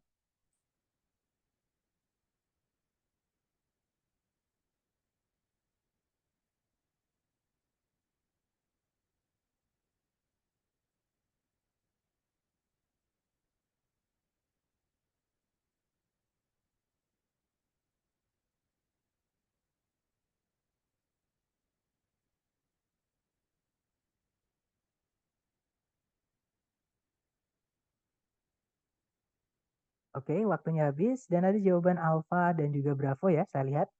Mari kita cek bareng teman-teman. Seperti biasa dicari predikatnya dulu, kalau ditarik dari depan ke belakang. Nah, di situ ada revolutionized. Karena ada objeknya electronics, berarti dia predikat teman-teman. Verb 2 gitu ya. Subjeknya di depan sendiri yaitu the invention. Oke. Nah, berarti kalimat sudah lengkap. Nah, kalau kita lihat di pilihan A, B, C, D, itu ada turunan kata kerja make yang artinya di sini membuat, teman-teman. Bukan menjadikan ya, tapi yang artinya membuat. Karena setelahnya titik-titik itu tidak ada objeknya. Padahal membuat itu butuh objek, teman-teman. Nah, jadi tugas kita di sini adalah mencarikan kata kerja yang tidak bisa jadi predikat. Kata kerja yang tidak bisa jadi predikat itu ada 3, yaitu verb 3 tanpa auxiliary sebelumnya, verb ing tanpa auxiliary sebelumnya, dan juga to verb 1. Bedanya adalah verb 3 tanpa auxiliary sebelumnya itu pasif, ya, jadi nggak boleh punya objek, teman-teman. Maksudnya nggak boleh lagi dikasih objek. Jadi ketika dia masih aktif boleh punya objek atau harus dikasih objek. Tapi kalau sudah dipasifkan tidak boleh lagi dikasih objek. Sedangkan verb ing dan to verb 1 itu dia aktif teman-teman. Nah mungkin teman-teman yang penasaran bedanya verb ing sama to verb 1, teman-teman ingat aja ini. To itu preposisi, berarti ini adalah keterangan. Sedangkan verb ing fungsinya ada 2 teman-teman. Bisa jadi gerund, gerund itu kata benda, kalau nggak sebagai subjek ya objek. Bisa jadi kata sifat, adjektif ya. Namanya atau istilahnya adalah present participle. Seperti itu. Gitu ya teman-teman. Nah, untuk mengetahui apakah butuhnya yang aktif atau pasif, di setelah titik-titik tidak ada objeknya. Nah, berarti kita butuhnya yang pasif. Cari yang verb 3 saja, teman-teman. Oke. Nah, sekarang kita cek satu-satu. Yang alpha ada made, ini verb 3 jelas ya, karena kita tidak butuh predikat lagi. Dan setelah titik-titik tidak ada objeknya. Sedangkan make itu butuh objek. Nah, berarti ini verb 3, dia pasif, teman-teman. Gitu ya. Kalau yang Bravo auxiliary verb itu predikat, tidak boleh kita masukkan predikat lagi di sini karena di soal sudah ada predikatnya. Selain itu, predikat itu sebelumnya nggak boleh 1 koma, teman-teman. Maksudnya subjek predikat nggak boleh dipisah 1 koma, itu nggak bisa. Karena dua-duanya sama-sama penting. Gitu ya, informasi yang harus ada di dalam kalimat seperti itu. Kalau yang Charlie ini jelas verb 2 karena dia punya objek, teman-teman, yaitu it. Ya, itu ada objeknya berarti dia predikat. Karena verb 2. Verb 2 kan hanya bisa jadi predikat. Nanti predikatnya double dan predikat tidak boleh dipisah 1 koma dengan subjeknya. Sedangkan di soal ada 1 koma. Kalau yang delta itu memang bukan predikat, teman-teman. Tapi dia aktif. Dia butuh objek, maka harusnya ada objeknya. Tapi di situ tidak ada. Jadi delta tidak bisa. Oke, jadi jawabnya yang alpha, teman-teman. Nanti kalau dibaca, the invention of the transistor by Bell Labs made in 1947 revolutionized electronics. Kalau diartikan penemuan dari transistor oleh Bell Labs yang dibuat di tahun 1947 merevolusioner atau merubah alat-alat elektronik seperti itu. Lanjut ke nomor berikutnya, teman-teman. Dicoba lagi 30 detik dimulai dari sekarang. Silahkan, teman-teman.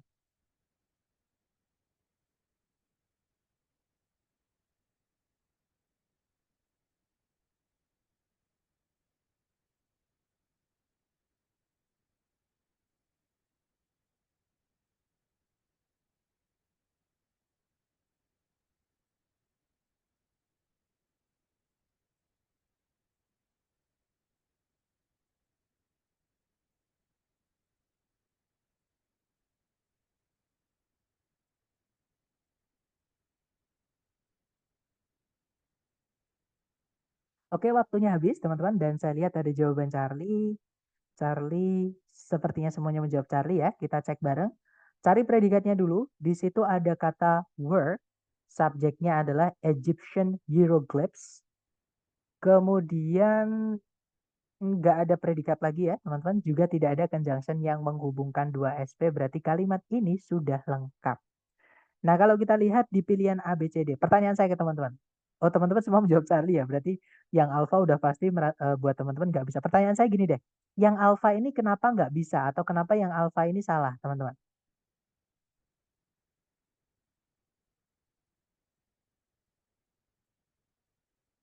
Double apa nanti? Iya, betul. Subjek predikat ya. Double subjek predikat dan tidak ada conjunction di situ.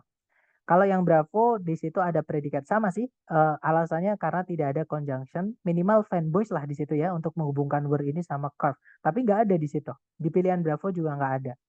Berarti Bravo nggak bisa. Kalau yang Charlie, dia, nah Charlie ini verb 3 atau verb 2 teman-teman? Jawaban teman-teman itu kan Charlie ya, dan benar jawabannya yang Charlie teman-teman. Pertanyaan saya adalah, curve itu verb 2 atau verb 3? Ya betul, dia adalah verb 3 ya, karena curve itu artinya mengukir. Dia butuh objek, sedangkan setelah titik-titik tidak ada objeknya. Nah berarti dia verb 3. Dan verb 3 memang tidak bisa jadi predikat. Tadi kan kita memang tidak butuh predikat ya, dan di situ pasif. Jadi jawabannya yang Charlie teman-teman. Oke, ini verb 3. Kalau yang delta ada subjek, ada conjunction lagi, tidak ada predikat. Nggak bisa, teman-teman ya. Terutama ada conjunction lagi di situ, ada subjek lagi di situ. Fungsinya nanti nggak jelas di kalimat ini sebagai apa, gitu ya. Nah, nanti kalau diartikan, hieroglyphs Mesir atau tulisan-tulisan ini ya, yang gambar-gambar ini, teman-teman, merupakan sebuah sistem menulis formal yang menggunakan simbol-simbol gambar yang diukir atau yang terukir di dalam batuan-batuan atau ditulis pada papirus. Papirus itu kalau saya nggak salah ya teman-teman itu adalah sejenis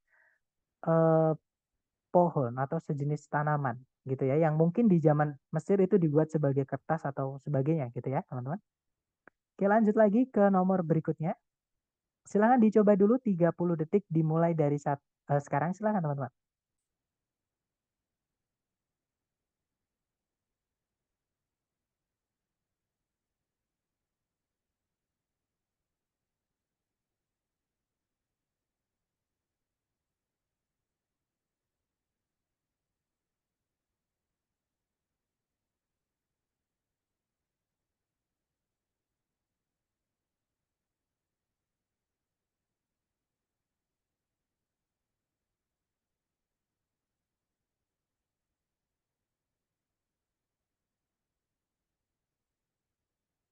Oke, waktunya habis dan saya lihat ada jawaban alfa, ada juga jawaban bravo dan juga jawaban delta. Mari kita cek bareng, teman-teman. Seperti biasa dicari predikatnya dulu. Pertanyaan saya ke teman-teman, di soal kira-kira ada predikat nggak di situ, teman-teman? Kalau ada, kira-kira yang mana?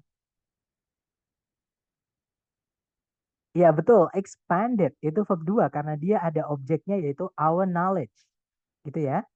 Nah, kemudian subjeknya di situ adalah the long term study, penelitian jangka panjang. Nah, berarti kalimat ini sudah lengkap. Artinya yang Charlie tidak bisa. Yang delta apalagi ada subjek predikat lagi, tidak ada conjunction, tidak bisa, teman-teman. Gitu ya. Nah, jadi jawabannya tinggal antara yang alfa atau yang bravo.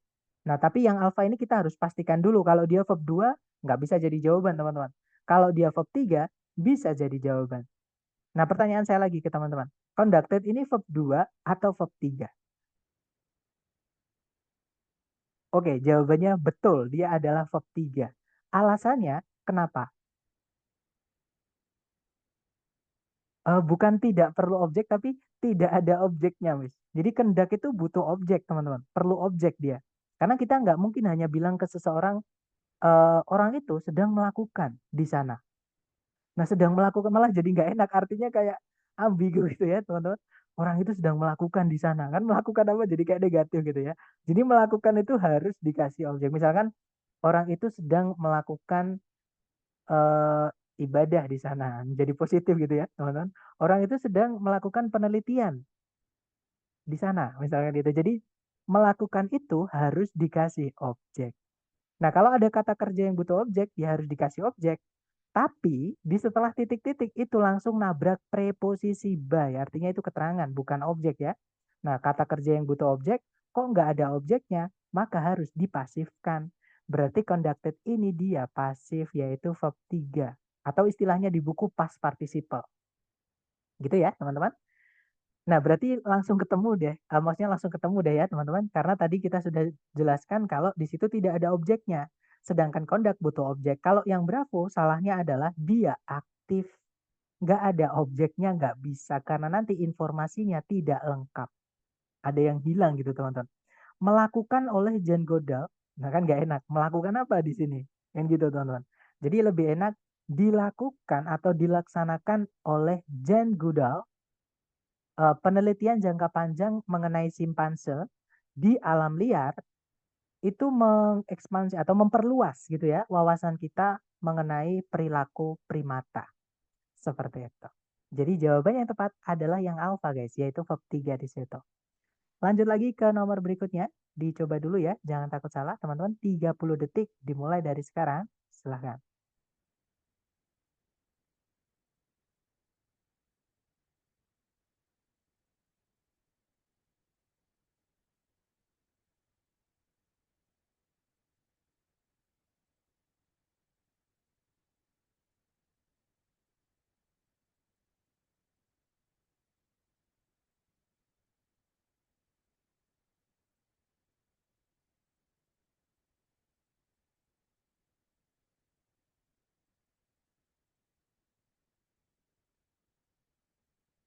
Oke, waktunya habis. Silahkan jawabannya teman-teman boleh dikirim di chat ya. Kemudian kita bahas bareng.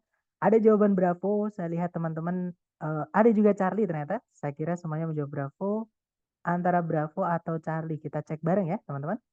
Seperti biasa dicari predikat dulu di soal. Kalau ditarik dari depan ke belakang sama sekali belum ada predikat. Nah, berarti di sini kita butuh predikat, teman-teman. Karena titik-titiknya di awal kalimat. Sebelumnya predikat kan harus ada subjek. Berarti di sini kita juga kehilangan subjek. Tugas teman-teman adalah mencarikan subjek, predikat. Urutannya juga harus subjek dulu baru predikat, teman-teman. Nggak boleh dibalik ya. Yang alfa ini dibalik. Jadi ini ada predikat tapi tidak ada subjek. Karena achieve butuh objek, ini objek, teman-teman. Bukan subjek. Jadi yang alfa nggak bisa karena kita kehilangan subjek. Kalau yang Bravo ada subjek significant advancements, predikatnya adalah have been achieved. Nah, kemungkinan Bravo bisa. Tapi kita tahan dulu teman-teman, jangan buru-buru ya. Kalau yang Charlie ada subjek significant advancements, predikatnya have been achieved tapi ada conjunction. Kita tidak bisa memasukkan conjunction ke dalam kalimat ketika subjek predikat di kalimat itu cuma satu. Ya. Kalau yang delta sama ada conjunction, sedangkan subjek predikat cuma satu. Nah, jadi jawabannya yang bravo, guys. Nanti kalau diartikan, kemajuan-kemajuan yang signifikan telah dicapai dalam kecerdasan buatan yang membantu atau yang membuat mesin-mesin itu mampu melakukan kinerja-kinerja yang kompleks dan mampu mempelajari atau mampu belajar dari pengalaman.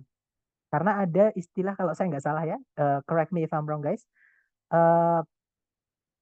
automated learning sama machine learning. Ya, jadi belajar otomatis, jadi mesin itu belajar otomatis sama yang machine learning. Machine learning itu saya juga nggak tahu maksudnya gimana ya, teman. Cuman saya pernah dengar itu ada AL sama ML seperti itu. Oke, lanjut lagi ke nomor berikutnya. Oh, ternyata sudah habis. Mohon maaf, teman-teman. Nah, sambil saya absen nih, kalau teman-teman ada pertanyaan, boleh tuh ditulis atau boleh teman-teman sampaikan sambil saya absen ya. Silakan teman-teman, kalau ada pertanyaan boleh ditulis dulu atau disampaikan. Iya, silakan Mister. Boleh diulang ada tadi yang opsi jawabannya have sama have been. Itu Oke. kayaknya masih kurang paham.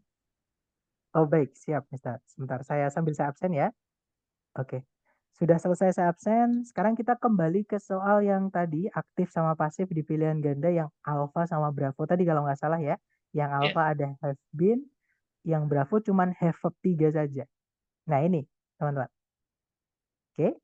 Nah, jadi bingungnya di mana, Mister? Mungkin bisa diperjelas atau mau diulangi untuk soal ini?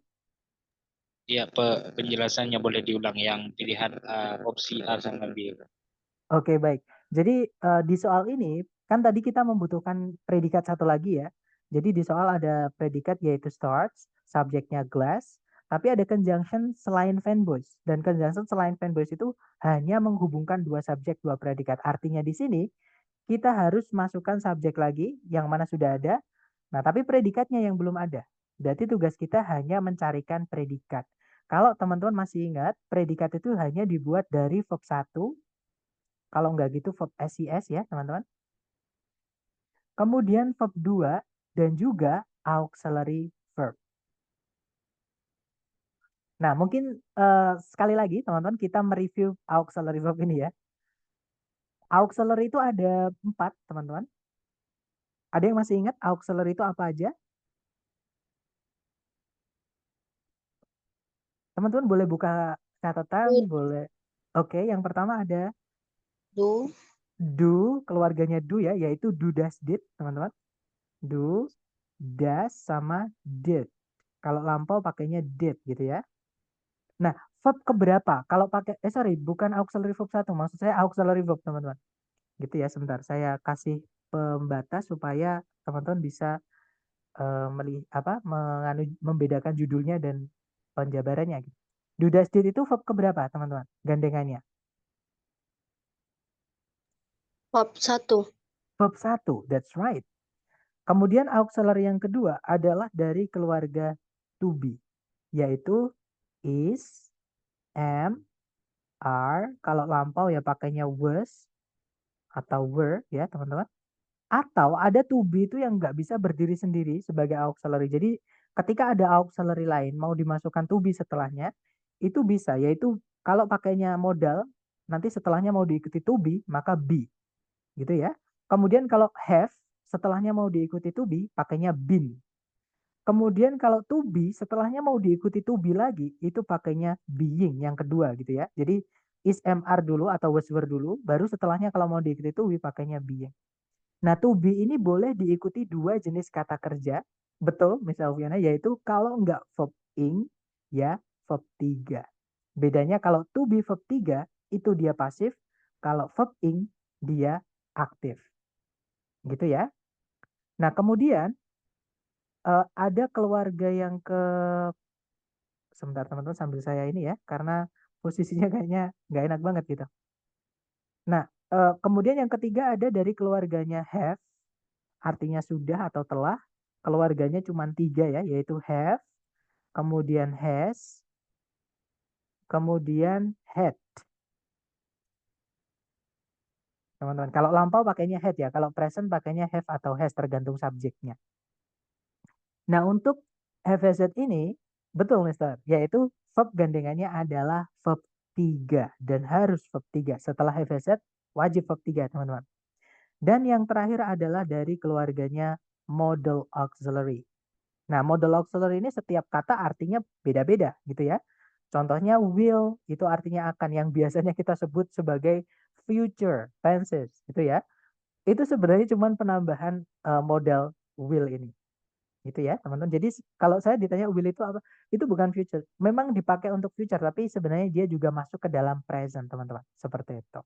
Jadi ada will, ada shall, ada can, ada may, ada might, ada might, kemudian must, kemudian yang old itu ya, yaitu would, kemudian ada should, kemudian ada could. Modal ini paling banyak memang, teman-teman. Nah, sebenarnya masih ada lagi namanya frasal modal, teman-teman. Jadi modal tapi dibuat dari lebih dari satu kata, gitu ya. Yaitu ada head better. Jadi teman-teman jangan ketipu dengan kata headnya. Head better itu satu kata, teman-teman. Dia keluarganya, kenapa ini, teman-teman? Sebentar. Kok dia putul atau ini ya, putus? Sebentar. Maaf. Nah, kelihatan. Jadi head better itu juga modal. Kemudian ada ought to, itu juga modal. Dan ada juga would rather, itu juga modal. Nah, modal itu wajib diikuti oleh verb 1. Oke, teman-teman? Nah, sekarang kita lihat di pilihan A, B, C, D tadi. Dengan panduan yang sudah kita buat ini, teman-teman. Sebentar, ini saya luruskan ya biar enak teman-teman dilihatnya. Ternyata nggak bisa. Maaf teman-teman, ternyata nggak bisa. Minimal agak lurus gitu ya, teman-teman. Nah, jadi sebentar. Nah, ini kan enak ya, teman-teman. Nah, sekarang kita lihat di apa namanya? Di pilihan A, B, C, D tadi ya. Yang alpha kita butuhnya predikat di situ. Yang alpha itu auxiliary verb berupa dari keluarganya has, kemudian setelahnya diikuti to be yaitu been, kemudian diikuti verb 3. To be dan diikuti verb 3 itu fix dia pasif. Kalau yang Bravo itu adalah has diikuti verb 3 aja. Have diikuti verb 3 aja tidak ada to be-nya, itu aktif. Karena rumusnya pasif itu cuma 2, teman-teman. Yaitu kalau di predikat itu be verb 3. Jadi kalau ada to be ketemu sama verb ed ya udah itu pasif, teman-teman. Kemudian kalau dia bukan predikat yaitu verb 3 yang berdiri sendiri. Tapi kita tadi butuhnya predikat gitu ya. Nah, untuk mengetahui apakah butuhnya yang pasif atau yang aktif, ya kita lihat ada objeknya atau tidak. Karena di situ tidak ada objeknya, teman-teman. Sedangkan kata kerja direct itu artinya mengarahkan. Dia adalah kata kerja yang butuh objek. Nah, kalau ada kata kerja butuh objek, kok tidak ada objeknya, itu harus dipasifkan. Sekali lagi, rumus pasif itu adalah to be verb 3 kalau di predikat. Nah, ya jadi jawabannya adalah yang alpha. Maksudnya apakah seperti ini, Mister? Oke, terima Dapat kasih. ya? Dapat. Oke, sama-sama. Kalau kasih objek kalimatnya contohnya gimana, Kak? Nah, untuk kata kerja direct berarti ya. Oh, atau mungkin ini kita bisa jadikan ini, teman-teman. Kalimat pasif itu bisa kita jadikan aktif. Oke? Oke, jadi gini. Ini kalau kita jadikan aktif jadinya gini. Ini asik, teman-teman. Jadi ketika kita belajar di bulan kedua di grammar ya, kalau teman-teman misalkan belajar grammar itu kan ada levelnya, teman. Level 1 itu mempelajari tentang kata, level 2 mempelajari frase, salah satunya mempelajari tentang aktif pasif ini. Jadi merubah kalimat aktif menjadi pasif ini sekarang dibalik. Merubah kalimat pasif menjadi kalimat aktif. Nah, ini kalau diaktifkan jadinya when. Nah, ini pakainya we subjeknya. Oke, tapi kalau we itu dijadikan keterangan itu tidak perlu ditulis, nggak apa-apa. Jadi by us itu dihilangkan nggak apa-apa, teman-teman. Jadi when we direct atau pakainya has di situ ya. When we have directed intense heat at silica sand, glass starts to form. Glass starts to form. Nah, jadi seperti ini, teman-teman. Jadi kalau diaktifkan yang awalnya intense heat has been directed, itu jadinya when we have directed intense heat at silica sand. Ini kalau diartikan pun sama. Ketika kita atau ketika setiap orang gitu ya bisa pakai everyone, tapi kalau pakai everyone pakainya has ya teman-teman. Tapi kalau pakai we pakainya have. Jadi when we have directed intense heat at silica sand, glass starts to form. Ketika kita telah mengarahkan suhu panas yang tinggi kepada atau terhadap pasir silika, kaca mulai terbentuk. Seperti itu teman-teman. Gitu ya. Sama kayak misalkan benda yang sudah jelas dan dijadikan pasif, misalnya gini ya. Teachers atau the teacher gitu ya. The teacher is teaching that class. Nah, ini kalau kita pasifkan teman-teman, objeknya kita pindah di depan. Jadinya that class, kelas itu is, nah karena dia sedang, tambahkan ini juga teman-teman, being, atau kalau enggak pun juga nggak apa-apa sih, tapi lebih enak kalau artinya sama-sama sedang gitu ya, ditambah being. Kemudian teach-nya kita jadikan verb 3, yaitu taught. The class is being taught, jangan lupa ini, by the teacher. Cuman teman-teman, karena yang mengajar itu kan sudah pasti teacher ya. Sama kayak misalkan kita bilang bank itu bank itu dirampok oleh perampok. Kan nggak enak juga deh. Ya kita bilangnya bank itu sedang dirampok. Oleh siapa? Oleh perampok. Nah, sama, kelas itu sedang diajar. Kalau pelakunya itu sudah jelas dan posisinya sebagai keterangan, ini boleh kita hilangkan. Sama kayak we itu by us, by everyone. Itu kan berarti nggak penting gitu ya pelakunya siapa, teman-teman. Itu kita hilangkan nggak masalah. Seperti itu. Dapat nggak, Mister? Mister kapan menggunakan bentuk pasif yang to be verb 3 dengan bentuk pasif yang verb 3 yang berdiri sendiri. Nah, masih ingat, Miss? To be verb 3 itu auxiliary verb. Fungsinya hanya sebagai apa di dalam kalimat. Atau teman-teman yang lain juga boleh bantu. To be verb 3 itu berbentuk auxiliary verb. Auxiliary verb itu di dalam kalimat fungsinya hanya bisa sebagai apa, teman-teman?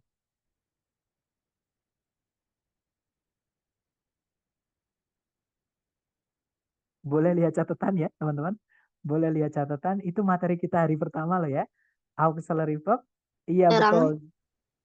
Auxiliary verb bukan keterangan, Miss. Auxiliary verb itu adalah predikat ya. Jadi materi kita hari pertama, kata kerja yang bisa jadi predikat ada 3.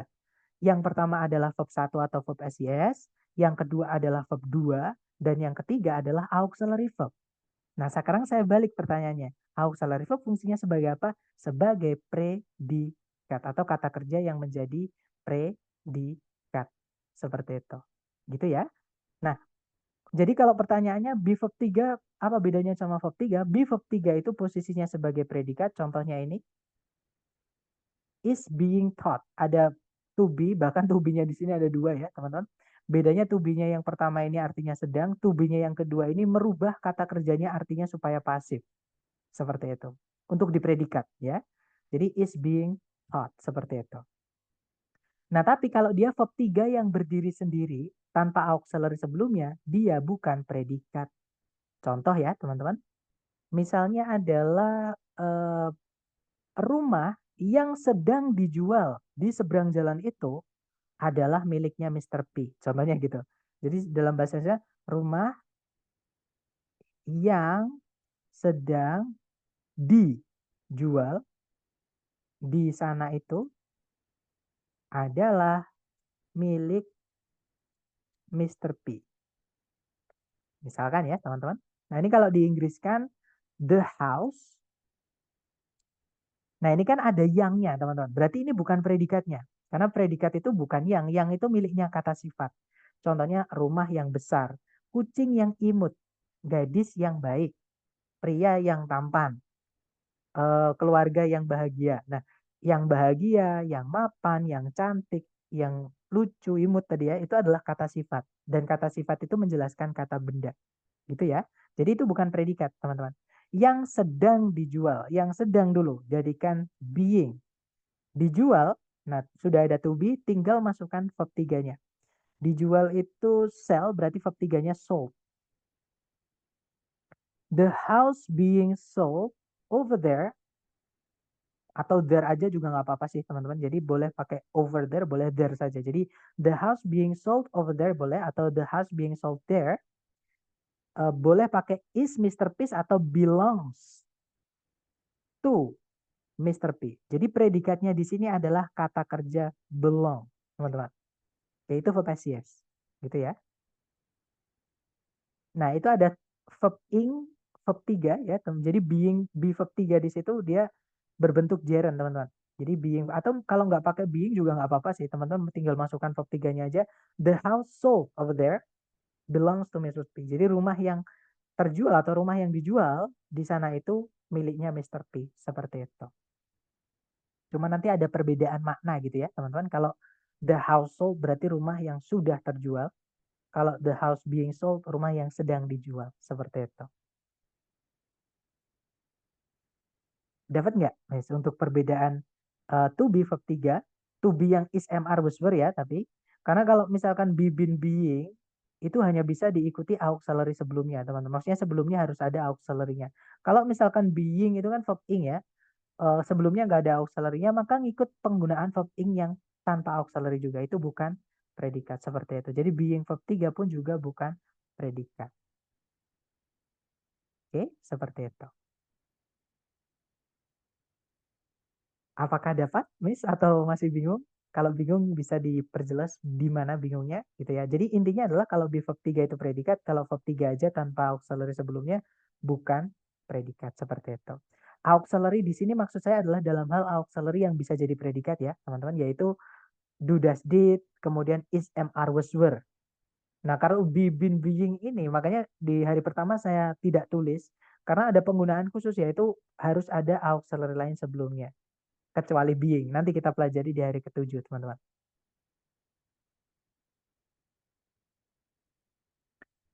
Oke, sepertinya tidak ada pertanyaan lagi. Jadi saya sarankan nanti untuk mempertajam pemahaman teman-teman ya, terutama materi tentang ed ini. Kata kerja kalau dia berdiri sendiri tanpa auxiliary sebelumnya dan ada ed-nya bisa saja verb 2, bisa saja verb 3. Cara mengetahuinya adalah materi hari ini. Jadi kalau teman-teman masih kesulitan untuk menentukan, saran saya di-review kembali videonya. Kemudian kalau ada waktu mohon dikerjakan latihannya. Kalau ada pertanyaan, japri aja. Nanti saya bantu lewat japri gitu ya.